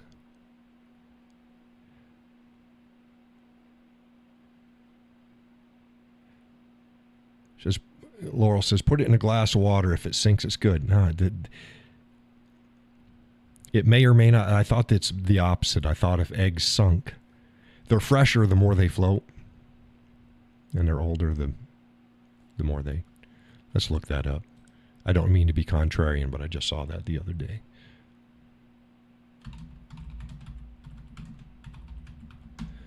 Do good eggs float? Oh, wait a minute here. If it sinks and stays at the bottom, it's fresh. So that's the opposite. They were saying the opposite. So, okay. Okay, so fresh sinks, a week old, semi floating, stale as they start to rise. Okay, well, there you go. We haven't really had that issue because our eggs don't last that long. So floating eggs are no good. Okay. Like I said, I'm not trying to be contrarian. I just want to make sure because I'd seen the opposite and people were saying it. So no, they were wrong. They were wrong. So okay. Yeah, so I'll put it in water. Put it in water.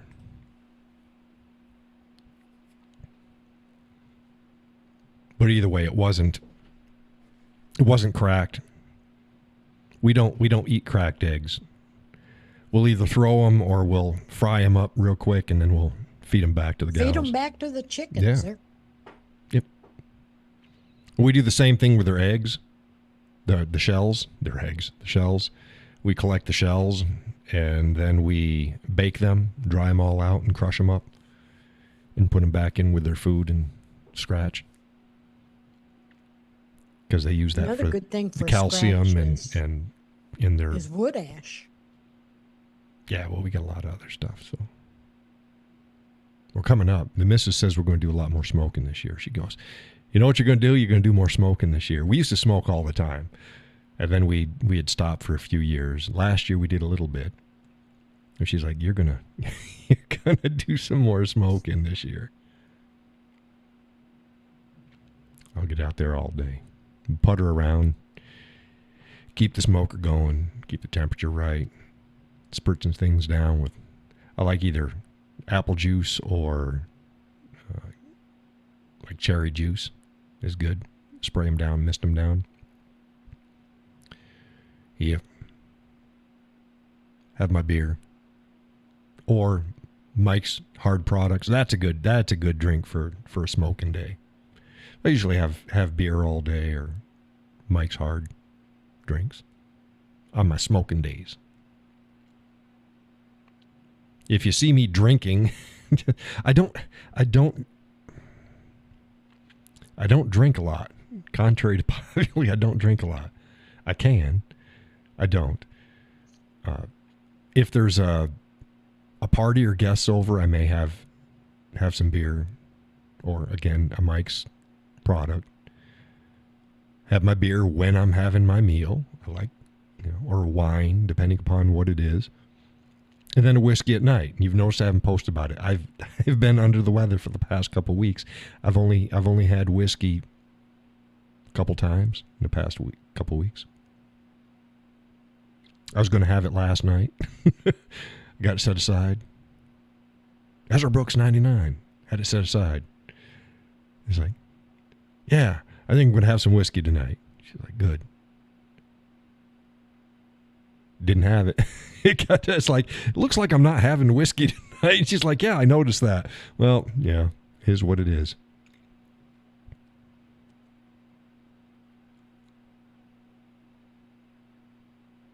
Oh, I see Sure in front of the eggs. I missed that Sure. So Sure eggs. So, okay, we're going to have to put Gus and Sally on our egg list. Drop off another dozen. Pick up the old carton. We exchange cartons. Bring the carton. We have our own. We have our own. It's not. I mean, we have a shit ton of store-bought too, but the ones that we give people, we give them in our own unbranded cartons, so they know it's our eggs.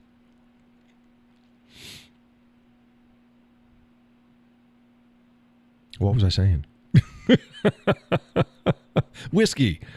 Yeah, I don't drink it. So when I do my smoking, that's an all-day thing. I'll drink throughout the day.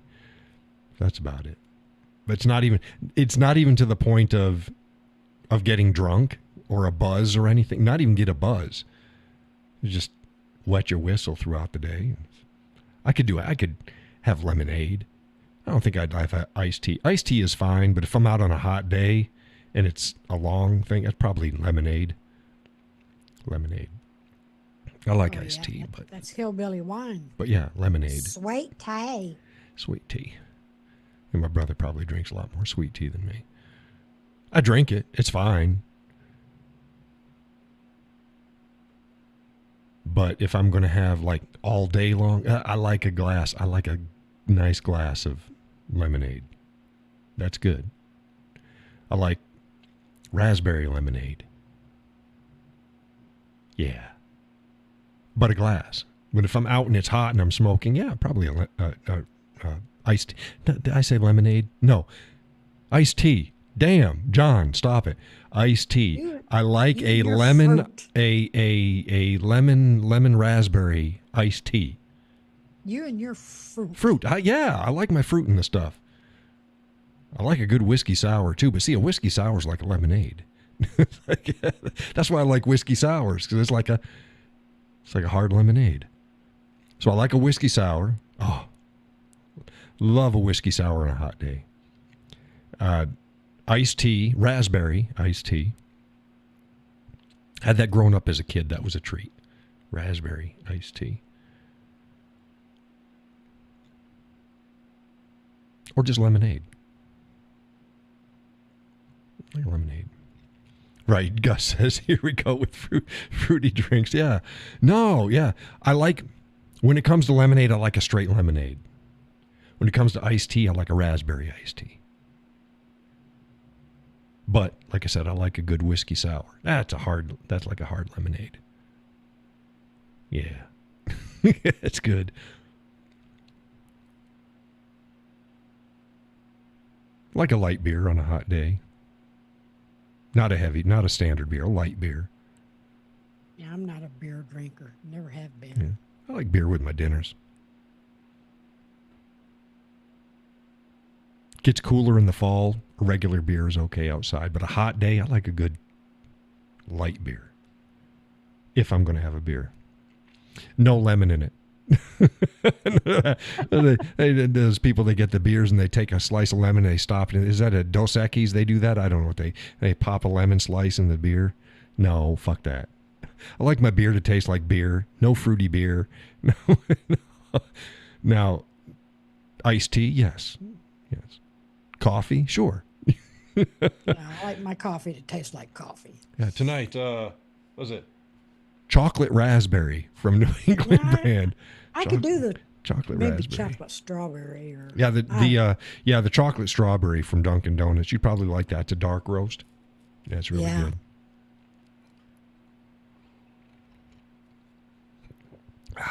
Gus says cold beer on a hot day, they go down good. Yeah, but I like it to be a light beer. I like it a light. I put sugar in my coffee. Yeah, well, of course you put sugar in your coffee. But I tell you what. Laurel says Blue Moon has the fruit coffee. Slice. Yeah. You know, I've had people that will ask, "Do you want coffee?" You know, and they'll put the sugar in, and then they'll pour the coffee on top. No way. Why? That tastes totally different than going the other way around. No, see, I always put my sugar in first. And I put my creamer. I'm a 2 and 2. And then I pour the coffee because then I know I'm going to get the full cup of coffee. This is what I hate. And this is why I do it. It's not that I care.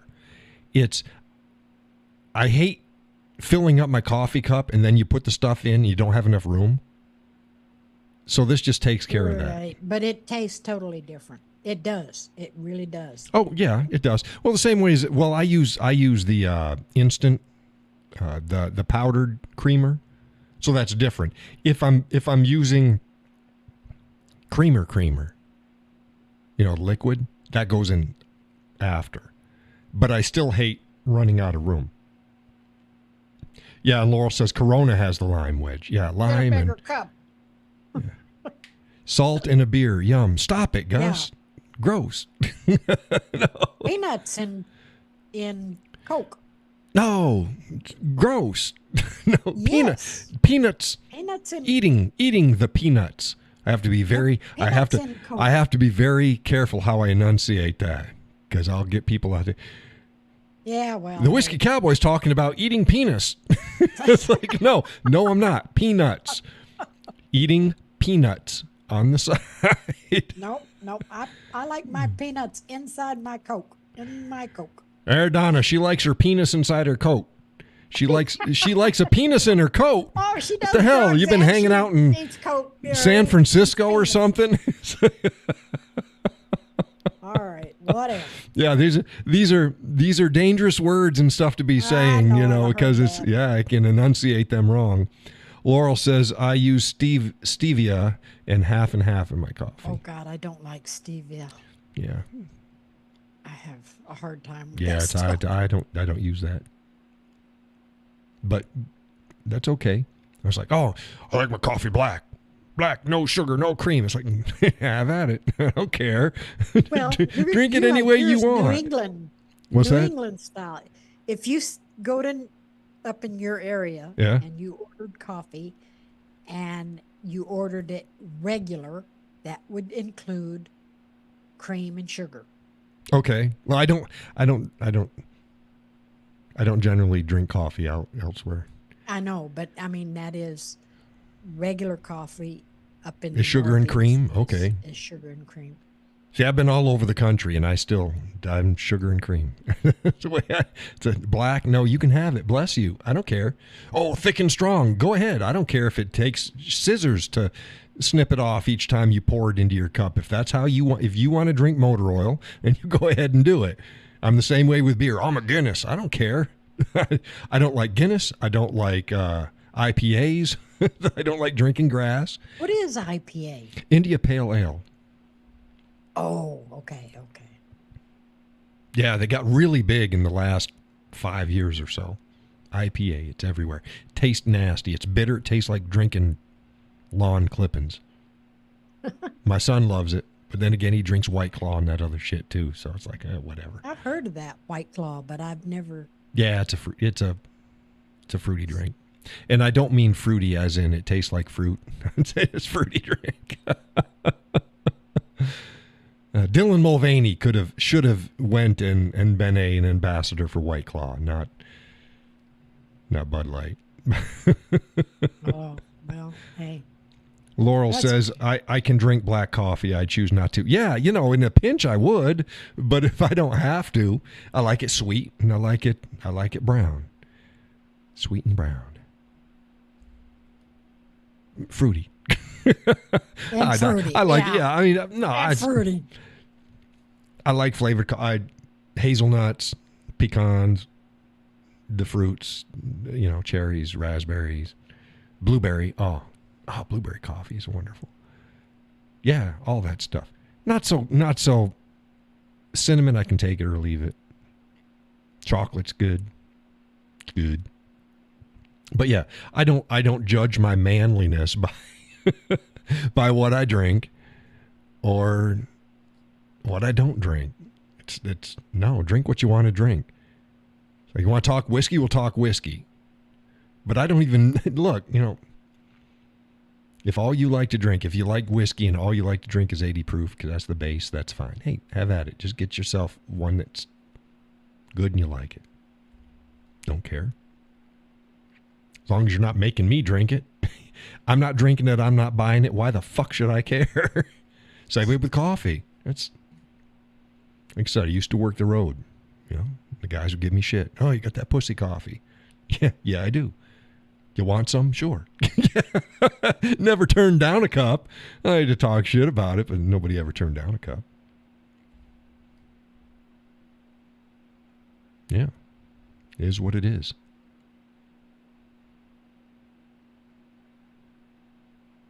Like steak.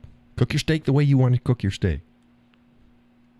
God, growing up, If you cook it past medium rare, you're cooking it wrong. But if that's the way you want to cook it, then you cook it that way. As long as I'm not paying for it, you do it any way you want. You want shoe leather, have shoe leather. You want to serve it with ketchup, serve it with ketchup. I don't care. You want to buy Wagyu beef, cook it all the way through, and then dip it in ketchup. Have at it. That's the way you like it, and if it's good for you and you want to do whatever, do your thing. I'm not going to do it, and I'm not going to pay for it. What were you saying, Donna? About the doneness of steak? Something when you were young?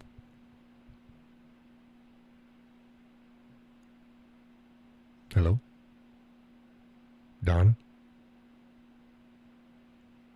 Did you fall asleep? I think Donna fell asleep. I was on a roll. I couldn't stop. No, eat what you want to eat. I don't care. I don't care. If you're not forcing me to eat it and I'm not cooking for it, not paying for it. That's the line in the sand, ketchup. No, I tell you what, I've eaten steak with ketchup. I've eaten shitty steak with ketchup. I've eaten overcooked steak with ketchup. I prefer some barbecue sauce, though. If I'm going to throw a sauce on it, because if it's shitty steak or overcooked, and I'm going to eat it, I'd rather have a little barbecue sauce. See, I call that leftover steak dinners. Or you take it and you slice it thin and make yourself a sandwich out of it. But yeah, not a new steak. Don't you get no new steak and have ketchup on it? Are you kidding me? Not for me. If you want it, that's fine. A1 will fix a shitty steak. Well, yeah, A1's okay. We keep some of that here. Laurel says if you put ketchup on a steak, get out of my house. No, I get it. But I think there's a time and a place. Like I said, if it's leftover steak, you go reheat it and you just cooked it too much. You might. But in that case, I'd slice it up as thin as you can and then get yourself a hamburger bun or even just a couple slices of bread. And just lay it out nice and put a little barbecue sauce on it. Maybe some caramelized onions. That's a good way to eat some fucked up steak. Oh, yeah. Yeah, overcooked steak, sliced super thin, laid out on some bread, some barbecue sauce, and some caramelized onions. There you go. There's a way you can cook just about anything. There's a way you can cook just about anything. And eat it, serve it right. Yeah. Donna, are you there? Did she fall asleep? She didn't leave the room.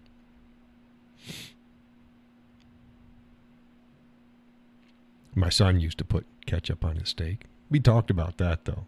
We wouldn't give him good stuff. We eating the good stuff. No, I'm sorry.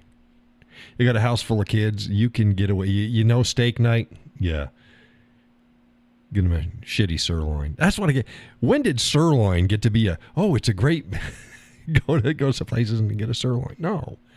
Get yourself a... Oh, Donna's gone. Get yourself a New York strip or a ribeye. Sirloin, you might get away with that for breakfast or something. Donna has entered the room. There she goes. Let's go here. Let's see. Admit. There we go.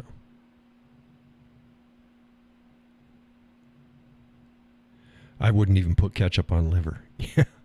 Liver's a hit or miss with me. Sometimes it's okay, but nah. Then we tried a while back. We're going to go, well, let's get some ground liver and try to make liver because it's good for you. It's good for you. It's like, no. And we get, okay, let's mix it with Hamburg. So we get a Hamburg liver mix and we get our patties and it's like, no. It was not working. It just was not working at all. You still there, Donna? You came back in. Maybe your mic is messing up. Yeah, ketchup's good with fries. I like chicken with ketchup. Chicken liver is so yummy. You can have it. I like a good fried chicken. And just dip it in a little bit into some ketchup. Yeah, I know. It's good. That and some tater tots or fries. Fried chicken, tater tots and fries, and a little bit of ketchup on the side. Yeah. It's a good meal. We eat a lot more thighs than we do breasts as the years go on. A lot more flavor. A lot easier not to overcook it. Oh, we like a good chicken breast, but thighs, man. Oh. And we don't buy thighs already deboned in the store because you can't get the skin. We like the skin. Honey mustard or Tai Chi sauce. Yeah, and that's good too. That's good too. Honey mustard, chili sauce, yeah. Ketchup, not regular mustard. Barbecue sauce. Those are all good on fried chicken. What was I saying? I was talking about, chicken thighs. Yeah, we like to marinate them. You get a Caribbean jerk or teriyaki or just about anything. Even steak and chops. You can go and marinate it in that. But you got to have the skin. You debone it. See, if you buy it deboned in the store, it doesn't have the skin. You need the skin. So we debone it ourselves. And then marinate it. And take it out on the grill. Oh. And then when you eat it, you don't have to worry about bones or anything like that because it's all marinated and it's cooked perfect. And a crispy skin that's all marinated. Oh, my goodness. Hot sauce with fried chicken. Yummy. Yeah, which do you like? What's your go-to hot sauce? You like Tabasco? Frank's? Most people like Frank's. Frank's is pretty good with chicken. Texas Pete. I'm more of a Frank's than a Texas Pete, but Texas Pete's okay. My Tabasco, usually that's in things. Put it in my pot pies and put it in my soups and put it in my casseroles, but not on my chickens. Judy likes green Tabasco. Donna says, slap your mama. Slap your mama sauce. There's all sorts of good sauces out there. Gus says, I like to taste my meat. No cover in stuff. Gus likes to taste his meat, folks.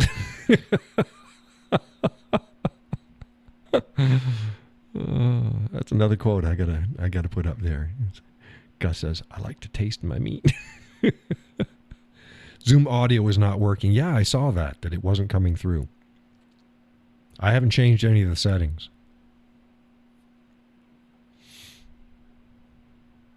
So it might be a glitch on your end. Don't know.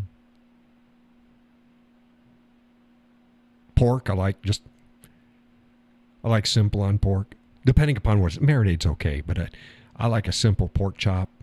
Throw some little bit of pepper on it and some smoked salt. It's all you need. It's all you need on a good pork chop. Don't have to get too fancy. Some lemon pepper. Oh, I love me lemon pepper on pork too. Lemon pepper's good on pork, and lemon pepper's awesome on chicken. You can do it turkey too, but good on chicken. People fuck up more on lemon pepper because they don't put enough on. Put the shit on it. You better cover that. If you use lemon pepper, use it. Use it. Judy says, I like the hot vinegar sauce. You can't think of the name of it. A hot vinegar sauce. Let's find out.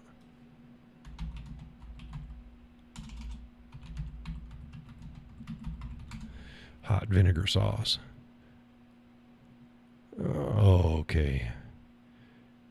Killer Hogs vinegar sauce. No.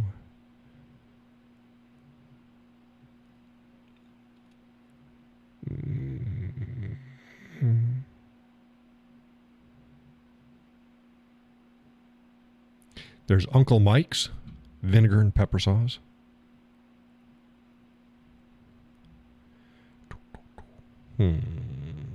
Hot pepper sauce, that's different. Hot vinegar. Donna says I left. Yes, I saw you leave. I saw you leave. This is the second time. This is to be the second time you left.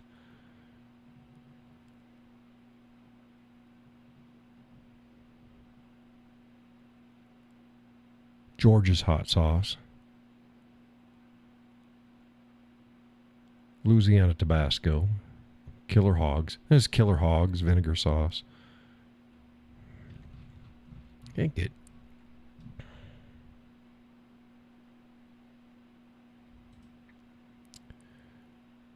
Yeah.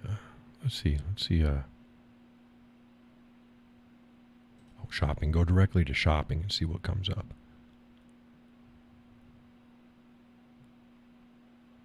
That wouldn't be it. Oh, here is a something mixin' sauce. Fresh chili and vinegar sauce. That's from MD.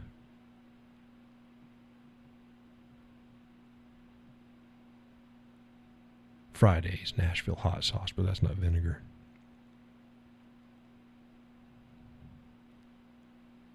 Louisiana brand. Tappy's is what I have at work, but it's a different name, says Judy. Yeah. Good on you, Judy, for posting up the baby bully or whatever the hell they call that thing, that your dog. I was expecting her to post up the picture a day after. No, she was probably within, 20 minutes after the show? He had posted up a picture of your dog.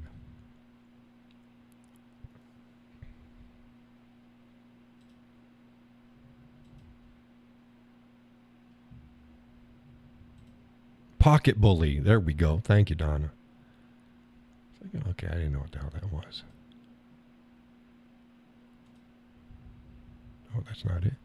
Let's go on up here. Let's go back up here.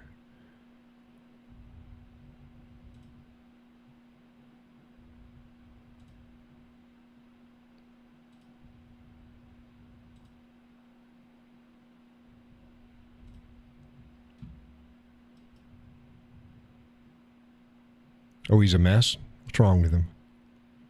What's wrong with your pocket bully?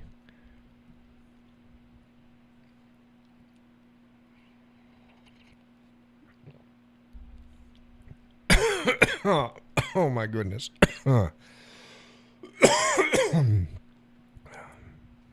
What's his problem? Unless you're talking about me.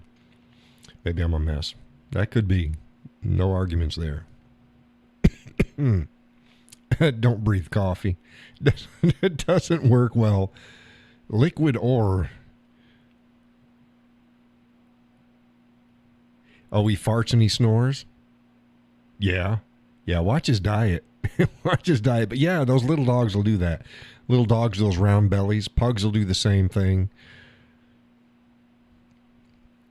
Little dogs with good bellies. He farts and he snores. It's like, you got yourself a husband. Get him to mow the lawn and you'll be all set. Oh, you got yourself a husband. Fart, snores, and mows the lawn. Hey, men produce more methane than women do. We all fart and snore. Yeah. Women do too, but they do it different. But men, yeah, we produce more methane than girls do. Yep. Yeah, see.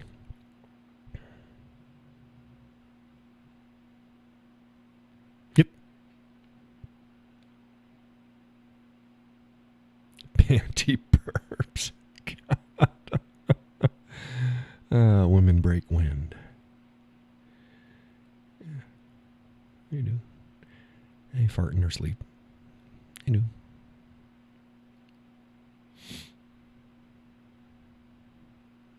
Happens. Methane cometh from pig shit. What movie? Methane cometh from pig shit. I always find it funny. Didn't believe that character one bit. Because he's supposed to be the genius. But he couldn't talk in sentence. He couldn't talk like a normal person. But he's going to be the genius running the town. Don't know. It's Mad Max Beyond Thunderdome. It's the whatever the hell, Master was the little guy and Blaster was the big guy. Blaster used to carry Master around on his back. Master would embargo on. Yeah, methane cometh from pig shit, and it's like the guy couldn't talk in full sentences, but he's the genius behind their power plant and running of Bartertown. I never bought it.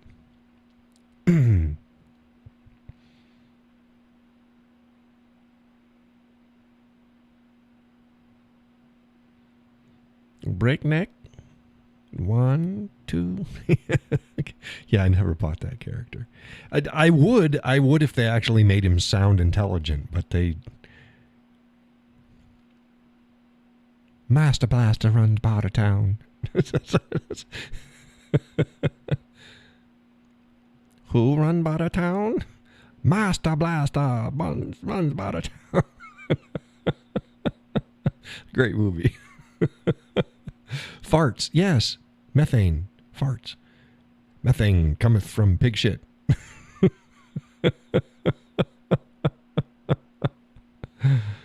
Oh, my goodness. Yeah. Like I said, the scene where he's entering Bartertown at the gates and he's in Mel Gibson is all the weapons coming out. So yeah, it's my nightly routine. It's my nightly routine. Makes me smile.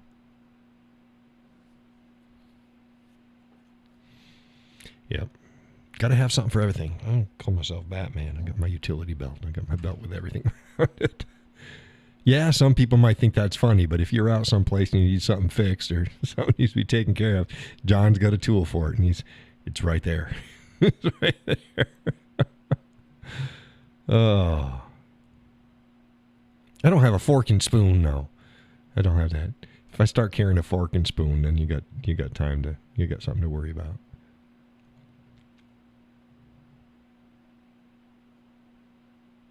I can carve a spoon. I can eat with a knife. She was pretty good in that movie. Yeah. Tina Turner. She was a powerhouse. She was a powerhouse. Raggedy Man. Raggedy Man.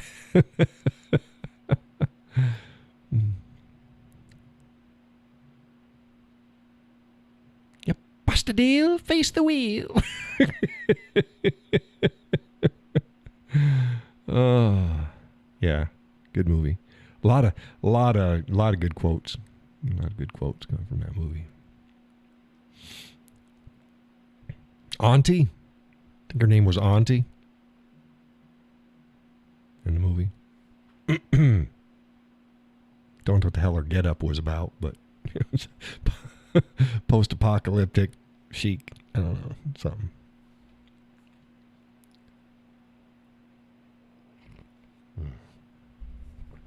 Yeah, we're coming at 25 after the hour, folks.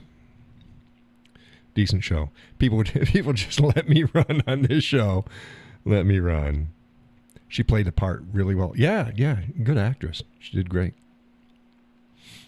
Yep, did great. Yep. Tina Turner. She's still alive, isn't she? I think she's still alive. Maybe she's dead. Don't know. Tina Turner. Let's see here.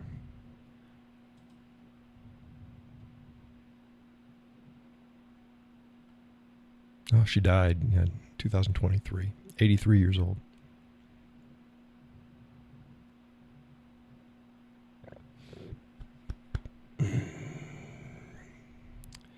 Judy says she's dead. Yes, I just said that. Last year. Yeah, spring of last year. Yeah, right about the time my father passed on.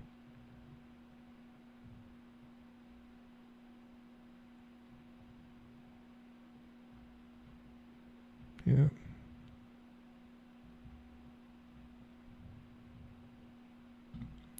Yipper skipper.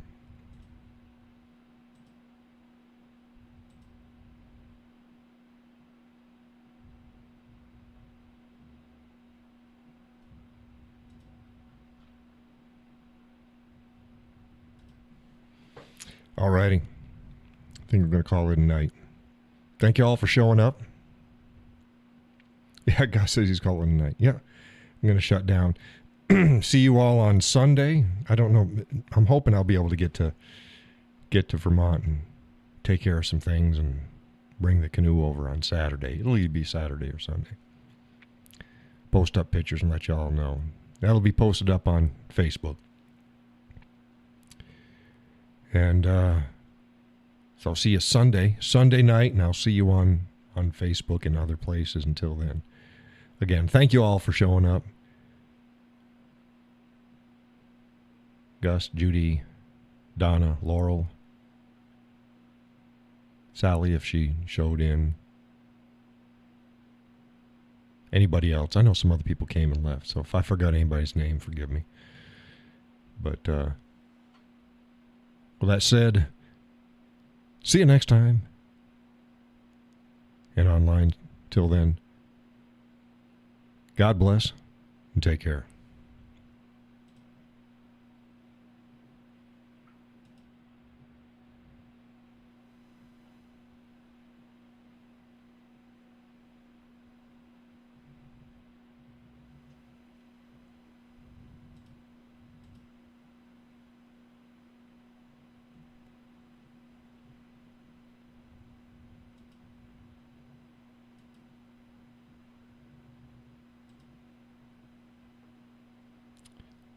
And my music is not is not coming on for some reason. So we're going to close the night without music. Again, God bless and take care.